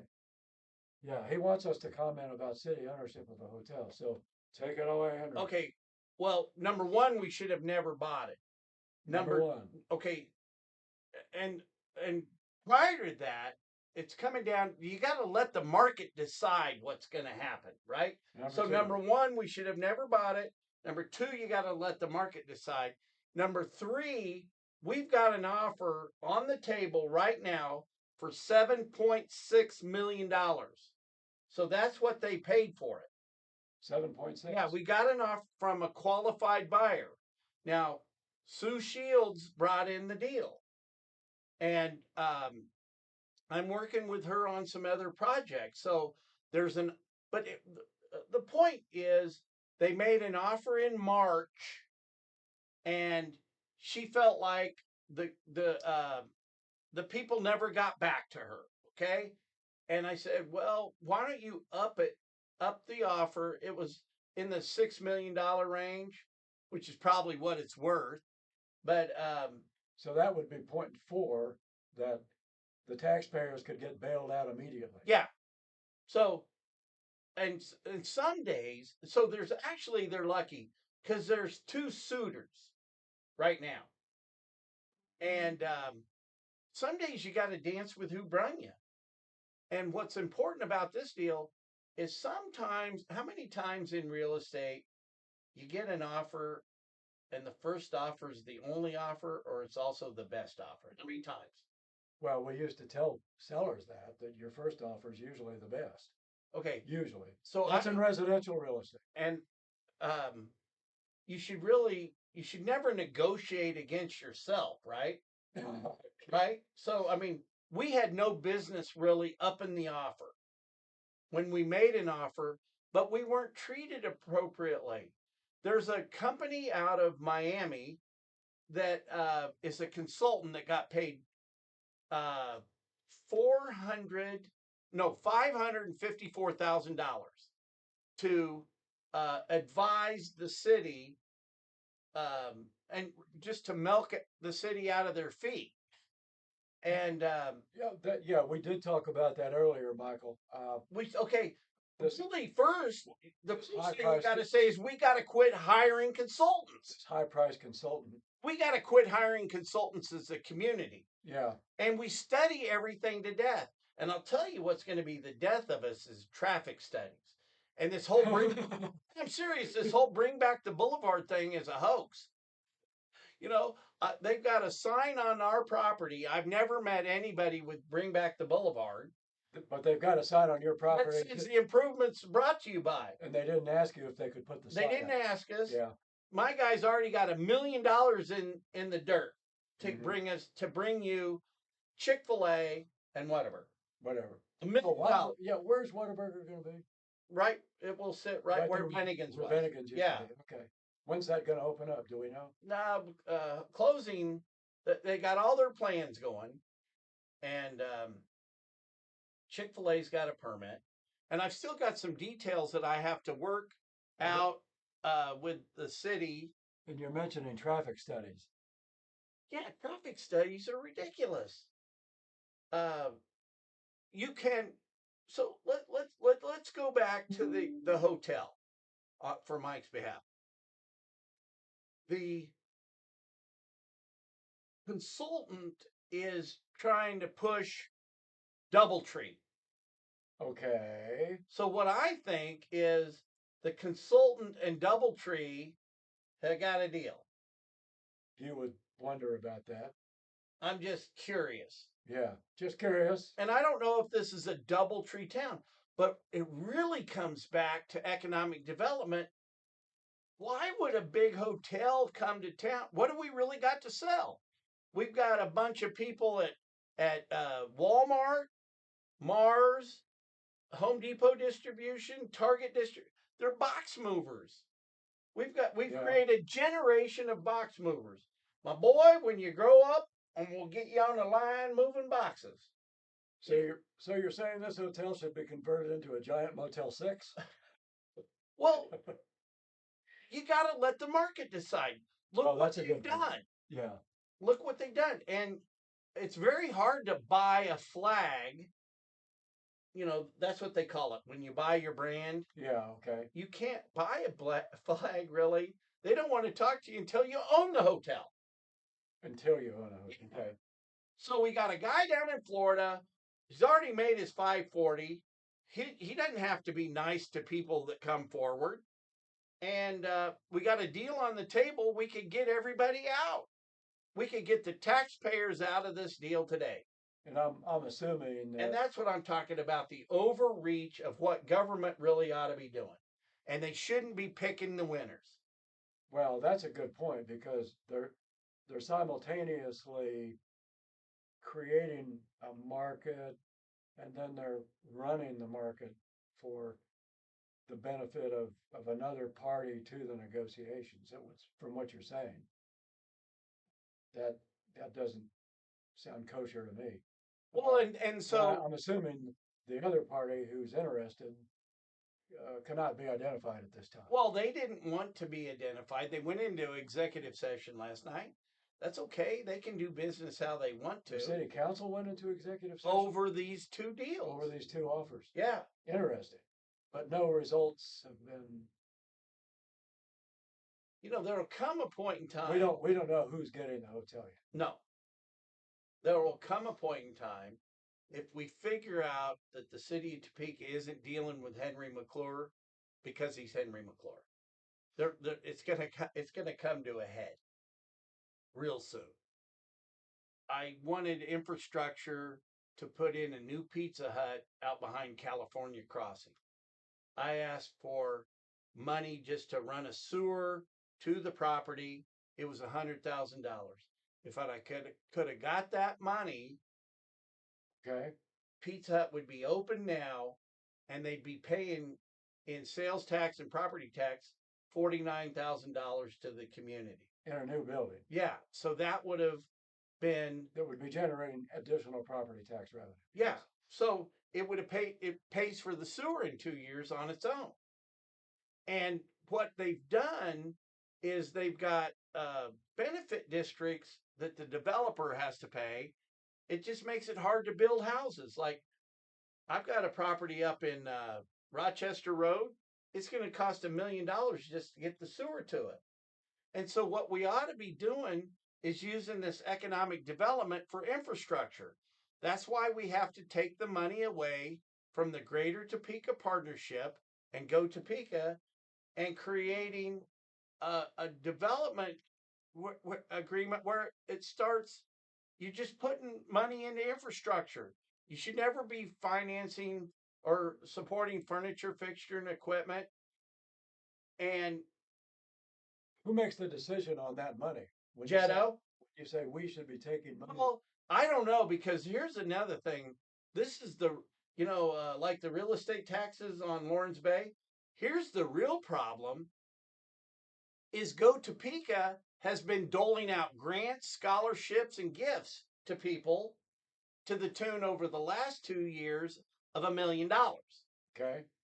Well, that's not part of the charge. Do we have a list? We didn't hire Go Topeka to be our grant giver. Well, and but hang on. Maybe some of those people should have gotten grants. Well, yeah, but go through the grant giving company. Go to the other places that give away grants. We're using economic development money. Would you rather have and let's say your the pizza deal, guy's got $4.5 billion in sales, two 2,600 restaurants, and 75,000 employees, and out of the grace of God, we give him. Yeah, he didn't need the money for the sewer, but why not give the money to the sewer for that guy? You're going to recapture 49,000 a year, so it pays for itself in 2 years. And what I'm telling you, it's better to do 100 Pizza Hut deals. This brings up another principle from my forthcoming book, The Tao of Development, is if you don't need it, you should have it. Well, that's who gets the loans, the bank. So anyway, a little digression there. Well, think about it. Let's just Wait say a minute. I want to say hi to Joe. which and, Joe? Former Lola's entrepreneur, Joe Williams. Lola's. Yeah, that became the Blackbird. Um, and Joan. That's good coffee. And Joan? Joan, yeah. Joan who? We're on Facebook Live. We're also. Is Joan an alias? No, this is not the Joan you're thinking of. This is a Joan who used to come down to my poetry slams when we had those at the Classic Bean downtown. Hello, Joan. She's a good poet and a great citizen. Then we've got Jim Klossman. Good old, always Jim. Jim's on Facebook Live, at least was. Jim, good job on the building on Adams or Fifth Street, Fifth and Adams. Fifth and Adams. Or it's actually Fifth Street. Okay, on Fifth. But yeah, He got 1.6 million in economic development money for Wheatfield. Well, look what's there now. Who doesn't like to eat at Johnny's? I make a prediction. Make your prediction.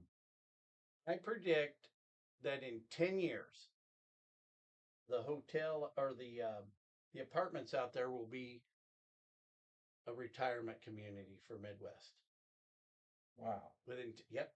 You heard it here first, sports fans. A breaking prediction, telepathy in play. Have you been through those? Another prediction could be in 10 years, the city of Topeka is going to try to buy the hotel that's out there. Hey, everybody says that those apartments are boss. We've done so. Yeah, they're very high end. That's a good word. Huh? Yeah. Boss. Remember that? Boss. Yeah. Well, we're bringing back. Come down to the Boss Arms and do the Bossa Nova. You remember Steve Lawrence and Edie Gourmet? Oh, yeah. Blame it on the Bossa Nova. I've been blaming it on the Bossa Nova ever since I was 12, and look where I am today. I ain't blaming anybody. So, Bob Post. Hey, Bob.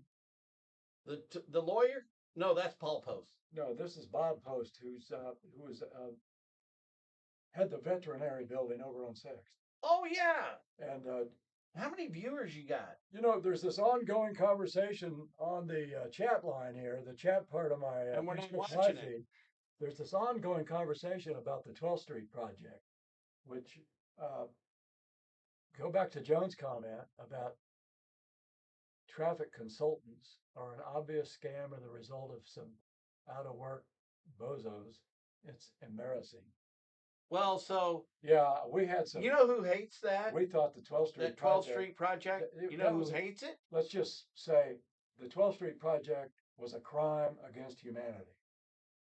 That's all. Well, I'll tell you, I was in Tortilla Jack's one day getting some food, and I heard these people slamming it, and I turned around and looked at them, and they were fire department guys. Of course. And they go, "It's not safe."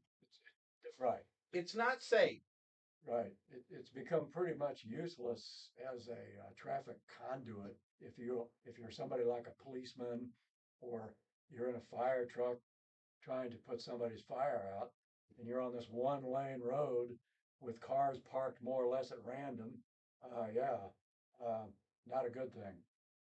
But this gets back to what we were saying earlier about these projects and these acquisitions all seem to be occurring, and maybe it's because of public apathy. I don't know, but it's like you pick up the newspaper one day and it's like there is no newspaper. Well, what used to be the newspaper oh yeah, here's the 12th Street project.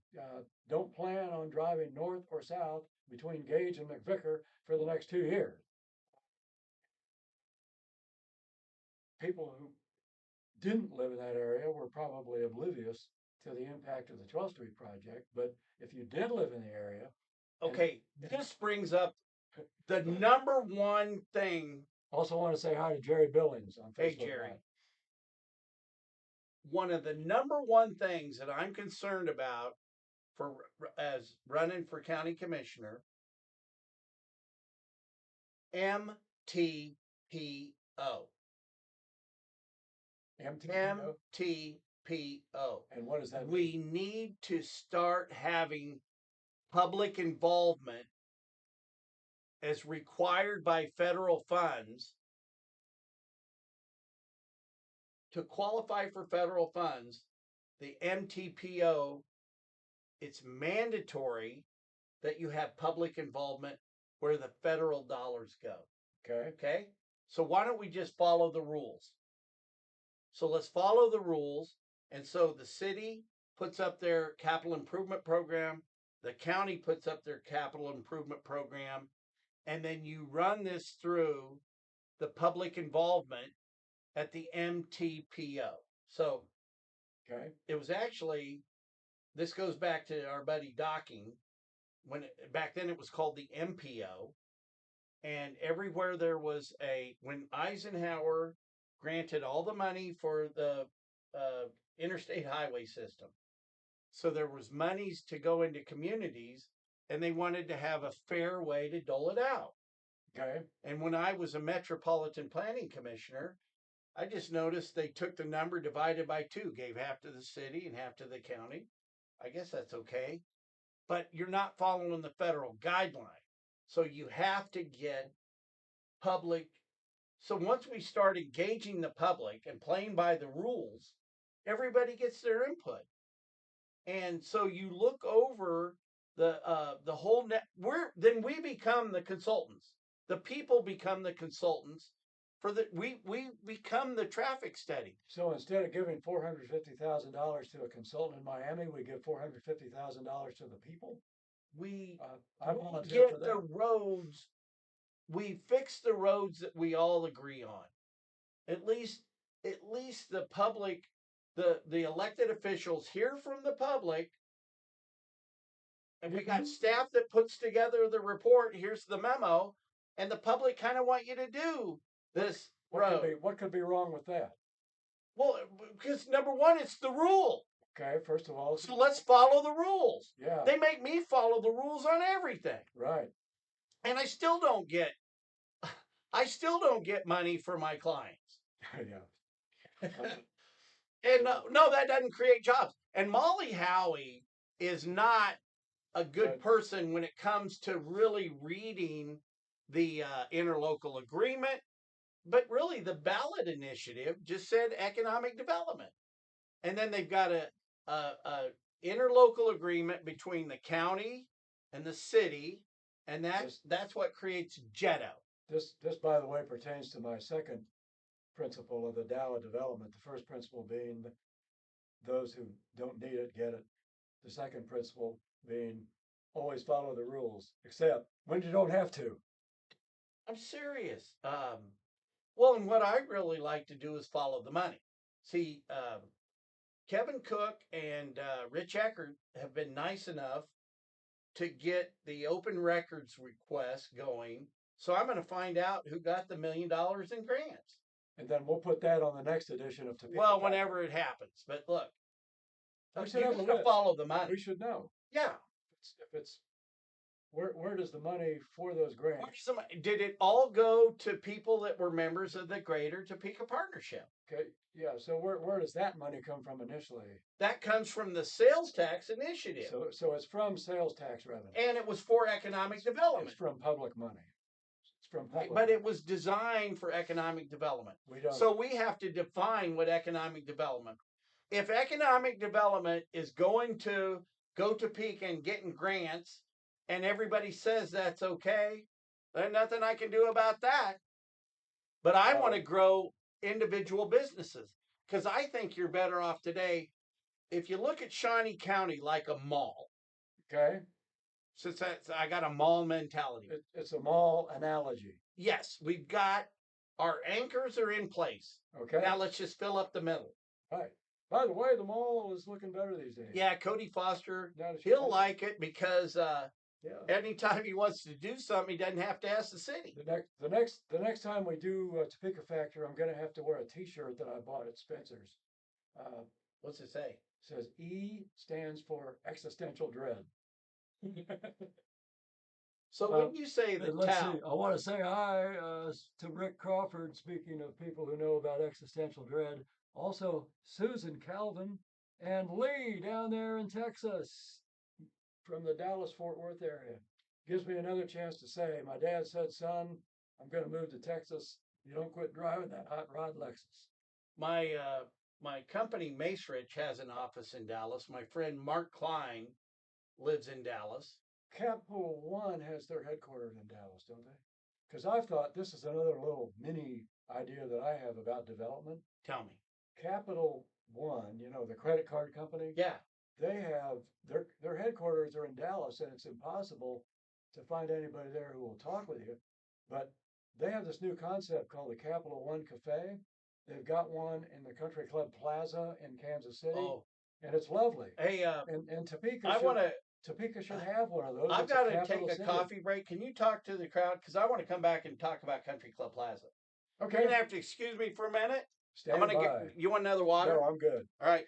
Today's program is brought to you by San Pellegrino. I'll be getting some endorsements later. Stand by for Country Club Plaza update here on the Topeka Factor and 2 different Facebook Live simulcasts on mine, Henry's, as well as we're recording this for Topeka Factor.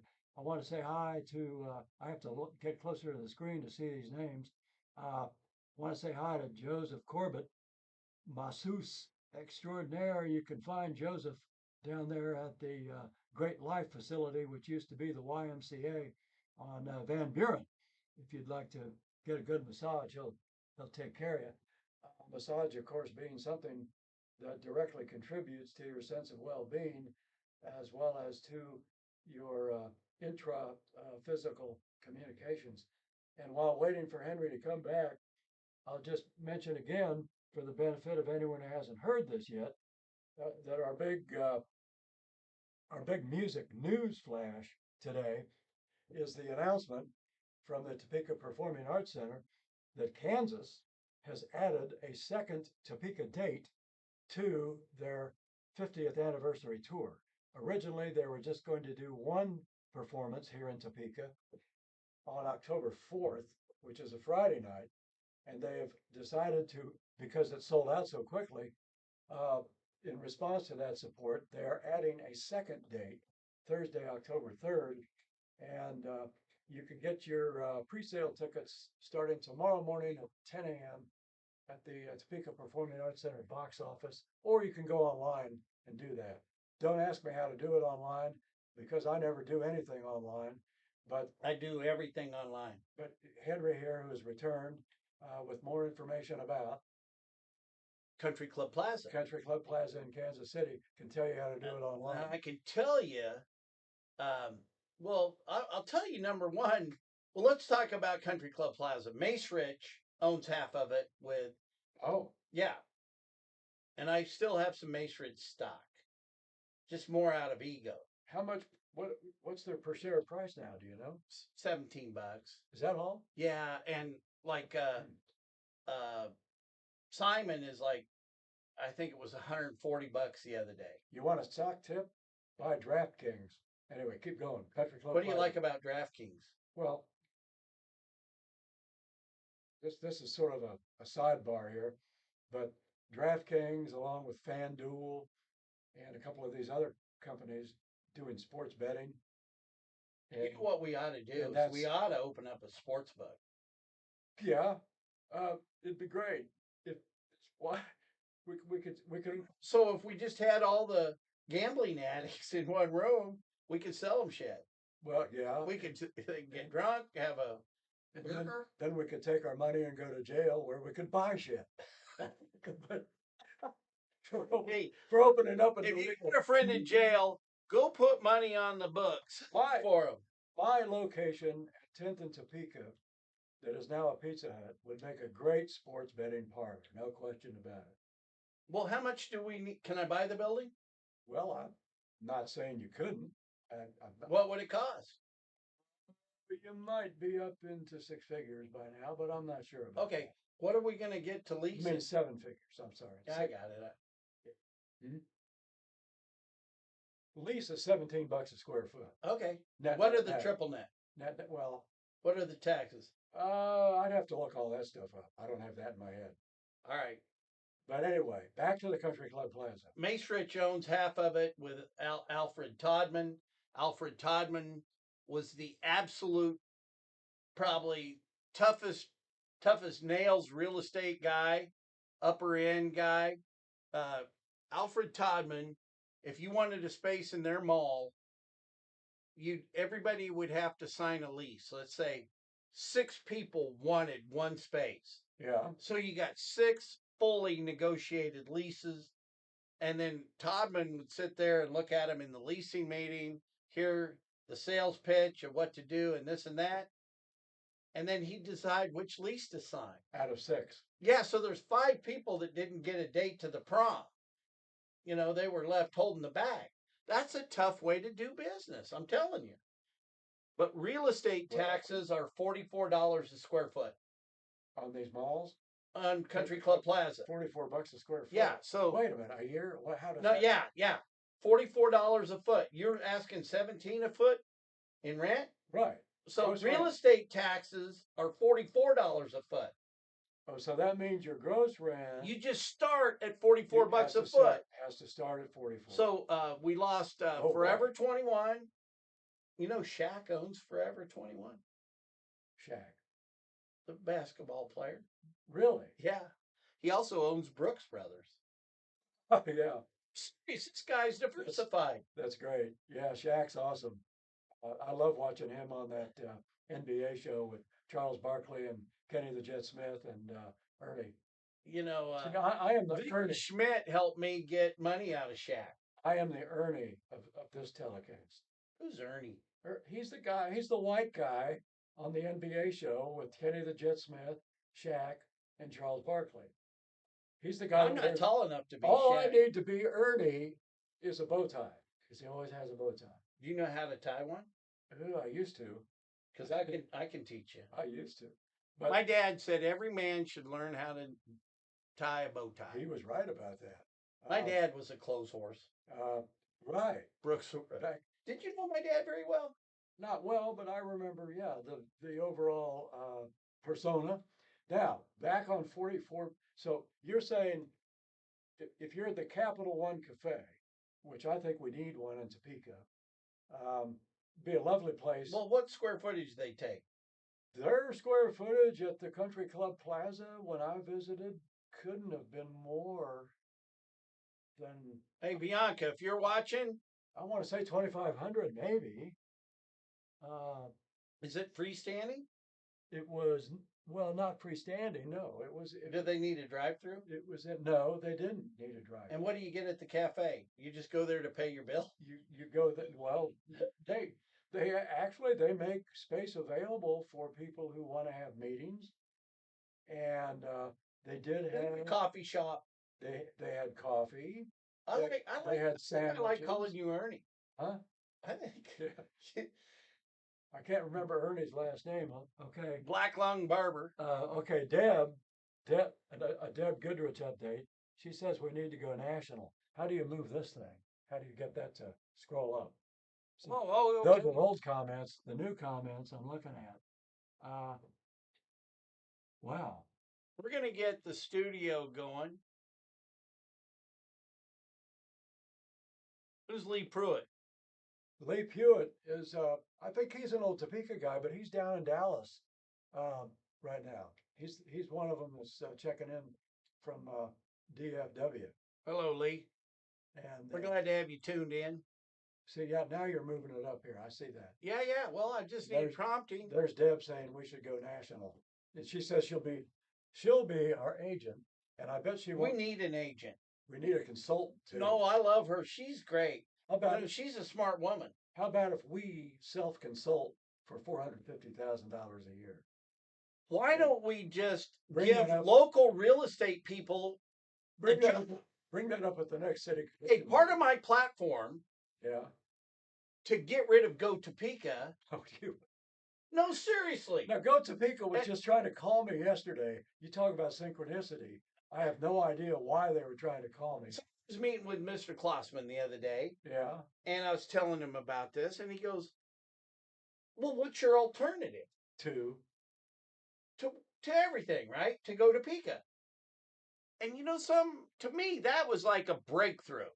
Somebody asked me, What's your alternative? yeah, well, somebody asked me a question. So here's the way I look at As opposed to just telling you to go away. it, which is Go Topeka's bad Yeah. answer. But, Yeah. it actually came out of the house that I sold Matt Pavarnak. Right there, that picture. Okay. See that?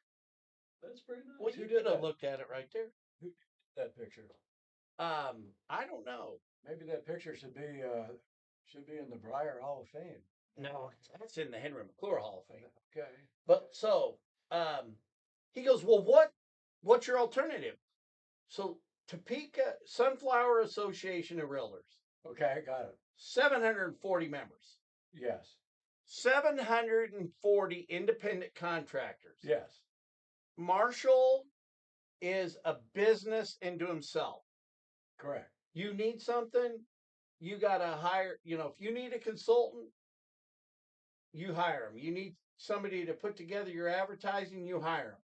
So you in yourself are a going concern. Yes, I self-consult, by the way. Yes. But keep going. That's him walking down the street Yeah. talking to himself. Right, I do that. Sometimes that's the only way to have an intelligent conversation. Either that or you're praying out loud to God, one or the other. I like that. Yeah. Man, we need a little more of that. Couldn't hurt. Now let me tell you about that in a minute. Like the rabbi said in that Coen Brothers movie, a serious man can't hurt. Yeah. So 740 individual businesses. Right. 740. Let's just turn over the real estate deal making to the group. Now, 740 people aren't going to come to a meeting every Friday, whatever. Well, that's why we have governmental affairs committee, why We create Yeah. as many people that want to be on that committee, economic development group are welcome. delegated authority. Any developer that wants to be on that, Yeah. welcome. It's like what the federal law does for the MTPO and driving. Let's have an all volunteer army from people that want to have economic development done differently. And it's just down. So you got 740 people that could bring in a deal that might need some infrastructure.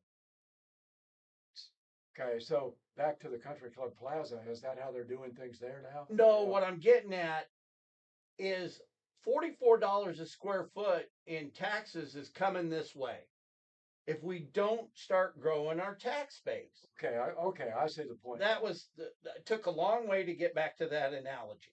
Yeah, We've got to grow the tax base because what's happening even in the number one shopping center in this area, the first organized shopping center in America is people can't do business in it because they can't afford the taxes. Yeah, 44 a square foot. I never knew that. Well, that's why you know me. So if you have Mark Klein is really the director of leasing of Mace Ridge. He's a Topeka boy. I wonder what he was the best man in my wedding. Mark was? Yeah. You know Mark? No, I don't. I was best man in his wedding. I was a better best man. He's still married. Isn't that the way it would work? If he's still married, I was a better best man. Yeah. Okay. I don't know. Who was your best man? those weddings tend to be a little pricey. You Who's your pay wedding? $44 a square foot in divorce court. How many But- viewers you got up there? Oh, what's it say? 15? God, Yeah, that's pretty you're a cool. live wire. Yeah, I Lee told you were a meter mo. Lee down in Dallas has a brother that rents out properties in Topeka. I don't think I've met his brother. And there's Carrie Miller. Carrie's watching. Over a period of time, we do have a few people dialing in to my Facebook Live page, and that's gratifying because I haven't even been on Facebook Live. for a Lee's while. coming up here to see you. That's what he says. He'll be here in September. Oh, there's holy cow! I want to. LaDonna just tuned in, so I want to once again. LaDonna? LaDonna Joan, well, LaDonna Sanders, but for LaDonna's benefit, I want to show my designer KKFI hoodie, which I got by supporting the only community radio station in the area, Which one? KKFI in Kansas City. 90.1 on your ever loving FM. You know, I was wanting to advertise. There's National Public Radio, which has facilities, obviously, in Did Lawrence. you see NPR? NPR. You know, they have no Republicans that work for them. Well, let me tell you something. Zero. If NPR, boy, and people are going to hate me for saying this, but I'm going to go ahead and You get to say. say whatever you want on it. Let me just say, first of all, back on KKFI, Yes, sir. I'll be joining Edged in Blue, Wendy Mason, some Friday afternoon. I made a donation to become a guest DJ on KKFI. How much? Well, their standard deal is $200. Well, why don't we go? to be a- to I'll be a pitch in guest. 200. We'll do a. Why don't we do a Topeka factor on there? We could and get us arrested. Well, no, we won't. I'll talk to them about that. No, we'll just And do a show. LaDonna, if you're still with us, Let's just do a show. well, and LaDonna is highly placed Because- in the case. LaDonna can find out about this. Check and see if we donate $200 to KKFI, if we could get one of those evening slots. But listen to this. What part of Kansas City is it? Well, it's the Quality Corner, 39th and Main. So it's Mo. Yeah, technically, Okay. Because this weekend it is Mo. I was at St. Paul's Episcopal Church in KCK. Oh, okay. And Robert Austin McClure married Virginia Augustus Bantleon. My mom and dad got married in that church. My aunt and uncle got married in that church. Wow. My grandfather had his burial ceremony at that church. My grandfather and grandmother went to that church. My great grandfather and grandmother went to that. All in KCK. Yeah, all in KCK. Fascinating community. See, But we go back. Somehow we go back 7 generations, and I need to do some research on it. couple of things real quick about Kansas City radio. Yeah. Did you know? Now, the big black station in Kansas City, Hot Jams 103. That's the one I want to go on. KPR. Well, How much it costs? well, we could probably leverage some airspace You know, I'm a member of the NAACP. for thousands of dollars on Hot Jams. Can I 103. But play my NAACP card? KPRS was started by the Carter family. Jimmy? The Carter family in Kansas City. Okay. Back in the late 40s, guess who donated a transmitter to Gary Darby. to KPRS so they could go on the air? Who? Your friend and mine, Alf Landon. Oh, wow. He had an old transmitter rattling around somewhere, and he donated it to KPRS, and he gave them a leg up to get them on the air. That's one thing about Kansas City radio. Second thing, KKFI 90.1 on your FM dial. It's community radio, and that's different than publicly funded radio.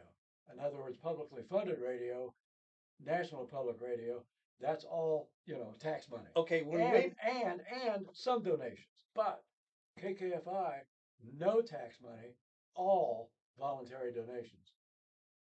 And they have the biggest variety of programming. They have a lot of music shows ranging from jazz, blues, classical, rock, you name it. And then they have a lot of. They're the only station around that I know of that actually talk about what's going on in the community. They have community affairs programming, in other words. Excuse me. So what's frustrating about Topeka, you used to have like, the Jim Cates talk show. I like Jim Cates. Jim Cates was awesome. In addition to the political whatever, he always had stuff going on. Oh man, remember Robin and Megan? Well, yeah, they Oh come on, man, Robin and Megan. they hated you so bad. I know. That was great. You know that's great They- when you get hate out there. They'd spend 2 You know hours. you're pushing a court. They'd spend 2 hours a day bad mouthing Henry McClure, Think about it. and also elevating to sainthood.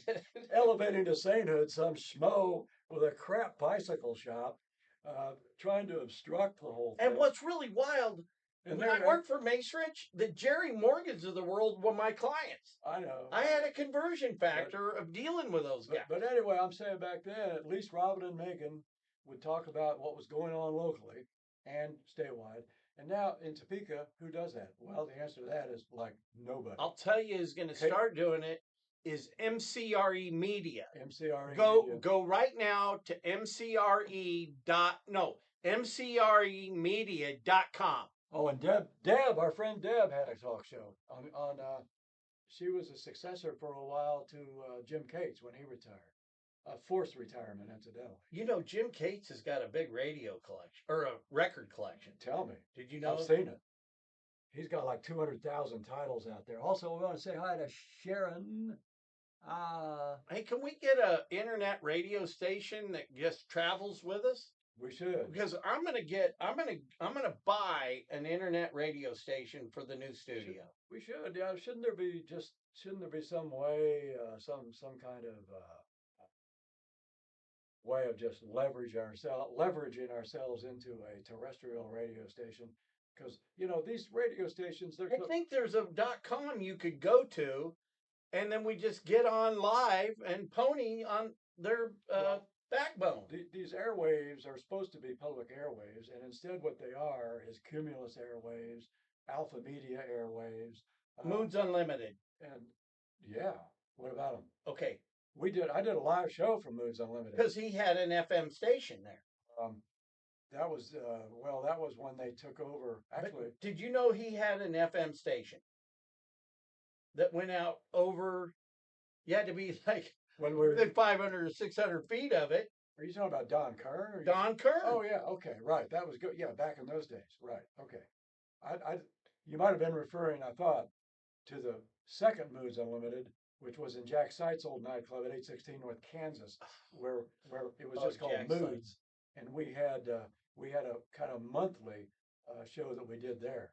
Bill Lewis gave monthly me version of Rock House. Remember Bill Lewis? Yeah. Okay. Deb says I'm right. About what? Just for the record, Deb says I'm right. Well, good. We're bringing him from the left. I'm right. About terrestrial radio. We need to take over a terrestrial station and then go online from there. All right. So mcremedia.com is real. And I'm trying to find, you can post news articles to it today. And we're doing it. We're going. We're trying to create. Oh, wait. There's my guy from the Philippines. Hey, good morning, Henry. Give me an update. What's he doing up at this hour? Was it 2:15 in the morning there? Yeah, so since I don't have any activity on mine, we're gonna go no live here. Okay. Oh, hey, we got Matt up there in Matt who? Detroit. So ask Matt, him. Tell your friends I'm working on getting Rock House back on the air again. Matt in Detroit knows probably all about Todman. Alfred Todman was from that area. He might. Our friend Bob Koski up there in Detroit might know as well. So we're gonna call the Philippines. See why he's open. See, this is a global. We're a global concern. concern. The live videos ended. Yeah, the live did because I need my phone to call this guy. Oh, but we're still on. We're still recorded on. We're on. Yeah. Oh, okay. And we're live on your show. Right. Okay. But you're getting more viewers than me anyway. Okay. You're getting more play. Yeah, we've been pretty steady at 15 or so. I'm telling you something. I'm going to tell you one thing about X. They've got this place called Spaces. Yeah. And one day we were live in spaces in New Zealand, London, New York, Denver, Topeka, LA, and Hawaii. Cool. Yeah, and see that girl right there? That picture? I could see.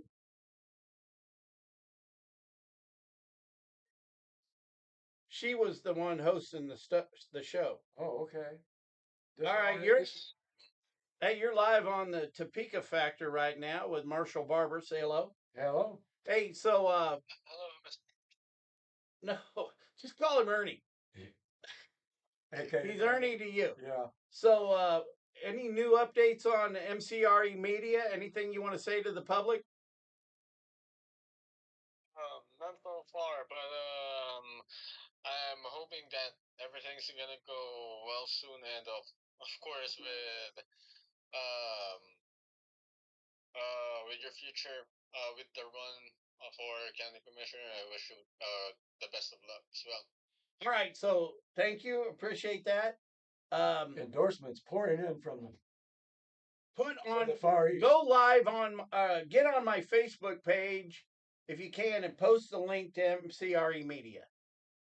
All right, sure. All right, buddy. I'll All call right. you as soon as show's over. All right. All right, bye.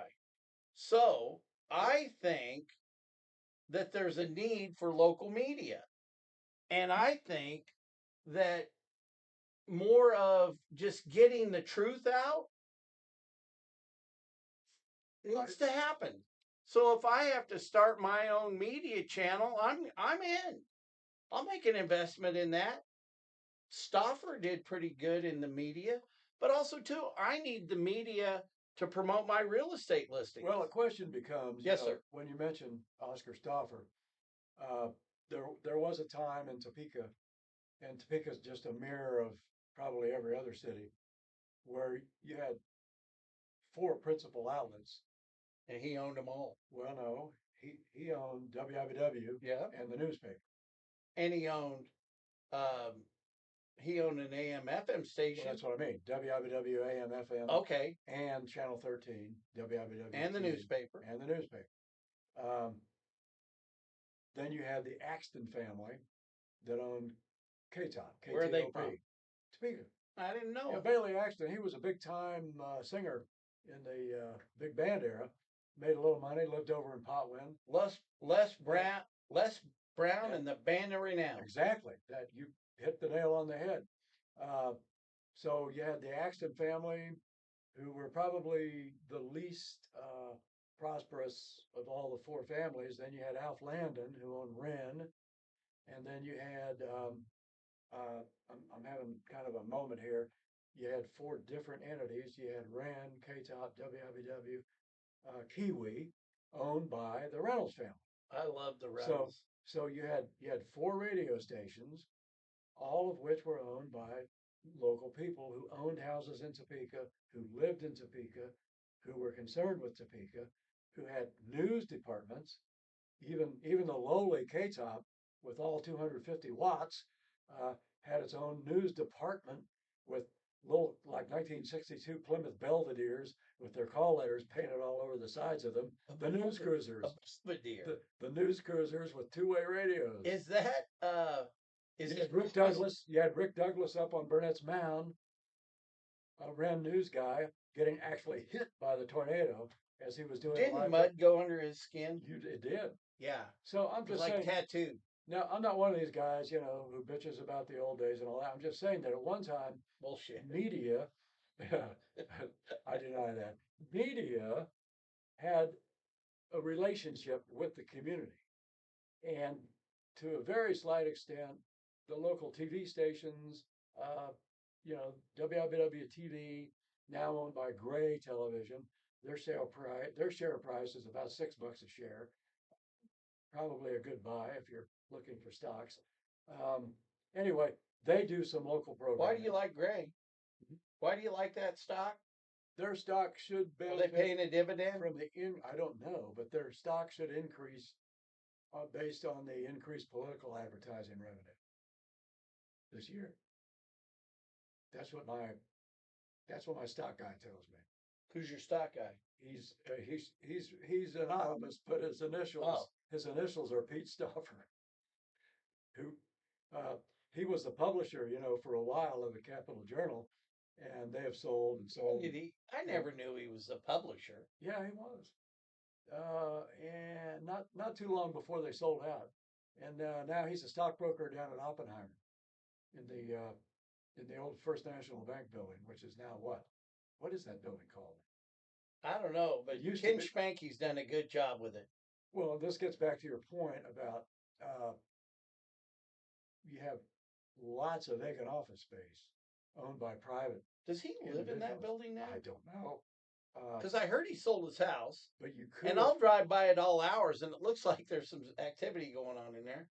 well, there was a really cool club up there on the top floor, top Oh, of the yeah. town, and So every time I pass through, going back and forth, so I went from Topeka to Winter Park, Florida, Boulder, Colorado, Chattanooga, Tennessee, back to Boulder, Greeley, and then what I would also do is Kobach. We used to rent cars from Kobach for our Bill company. Kobach. Yeah, we Got it. would I would sometimes deliver cars back to Topeka, Oh, okay. Yeah. and then so Bill would pay my expenses. I could come home and see the family, fly home. Yeah. That was fun. But it's what I'm saying. And Dad would always take me up to the top of the tower. Right. Right. Um, that's that was a good place. So Dad, one day the WIBW equipment was getting old. Yeah. So Dad donated it to KTWU or to Washburn Right. and created KTWU. Public TV. So Stauffer gets credit for that Yeah. Oh, yeah. as far as gifting goes. Right. Yeah. Well, this gets back to what I was saying about these families. They weren't all saints. They were like everyone else. They had good qualities and bad qualities, but at least they were here, and they gave a damn about the town. And Well, I'm not going to quit. so now what you have are these corporations that own hundreds of stations everywhere, and they pretend that they care about Topeka, but they don't. Bottom line is they don't care. To them, we're just numbers on a page, and that's just the way it is. I'm not saying that's good or bad necessarily, because that's the way the business evolved as a result of a number of things, including the fact that most people now, they're into the internet. They don't read. You know what I want to do? So there goes the newspapers. See, I want to take the Oakland Express Good paper. and I want to put it online. I should have. Yeah, they were having a meeting over there at Blackbird the other day, and if I'd have known that, I could have said something. No, I ran into the owner of that the other day, Yeah. and so I bought Oakland Express dot online. I own that domain. Oh, really? Yeah, and MCRE Media actually we can host domains and we can provide web services and newsletters, contact managers. We provide full service online activities plus ways to help your business just do business in today's world. MCRE Media. Yeah, MCRE Media. Now, And don't Jake- forget, we probably ought to be wrapping up this. Yeah, speech I was section. going to tell you. Don't forget. Well, I don't care. I mean, Don't forget our pledge we've to gone. KKFI. Look how long we've gone today. We're 2.5 hours. 2.5 hours and 24 minutes. It Right. takes a lot of energy to do these shows. Right. That's why we need some kind of self-consultancy fee being directed to ourselves from some public entity. We'll see. I can turn you into salesman for MCRE Media. It's a good thing you got me distracted from talking about National Public Radio, because I was going to make some comments that were going to piss everybody off, but I like that. maybe it's too late. Yeah, good. You got a whole nother day for that. I was going to say, General Sherman. Yes. Now the Yankee or the Confederate? It's the Yankee general who burned down Atlanta. He said, war is hell. Okay? And if you don't want hell in your living room, the answer is don't start a war.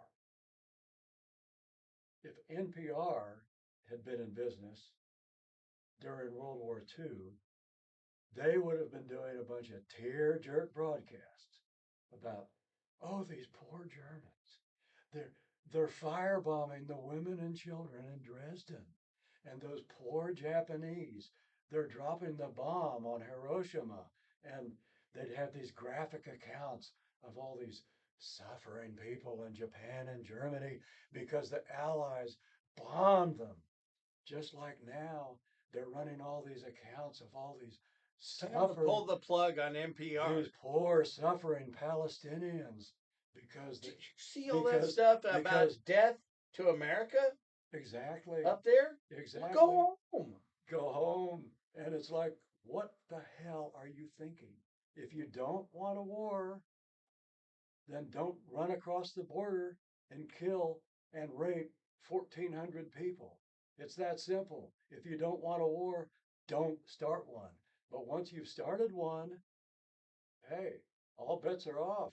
There's no such thing as a humane war. It's war. General Sherman, war is hell. And so is payback. Anyway, I Well, went ahead and said it, but maybe, why would that piss anybody off? it may not piss anybody off watching What do we this. care if we do? No, I don't care, I guess. Otherwise, I wouldn't have said it. Yeah. And It's just become it's kind like talking about the back taxes and it being wrong. If that pissed somebody off, I don't care. It's not the way I'm going to do business. well, You're never going to get my vote to give 67% of the overhead to a community or to a group that isn't really doing economic development. yes, yeah, yeah. So Go Topeka is like the farm club, and the greater Topeka is the pro team. Okay. And so what they do is they've got all these people on staff at Go Topeka, and then they get them jobs, with the city and the county, and they place them with companies, and so they're putting their people in positions. One girl, I looked at her resume, and she has zero experience doing anything, and that's not economic development. Well, if she's had zero experience, at least she hasn't had bad experience. All right. On that on note, that note, I get to close down the Topeka factor, and it looks like you're losing viewers over there. Hey, everybody that watched on Marshall's channel, thank you so much. Um, Thank you for letting me intrude on your good friendships over here. it's been my pleasure. Man, it's fun. It is. Now we have been a little bit on the grandiloquent side, running 2 hours 37 minutes. We should offer some kind of prize for So somebody. let's wrap up this show real quick on this side. For somebody who's watched the whole thing. Henry McClure and the Topeka Factor. All right, we're out.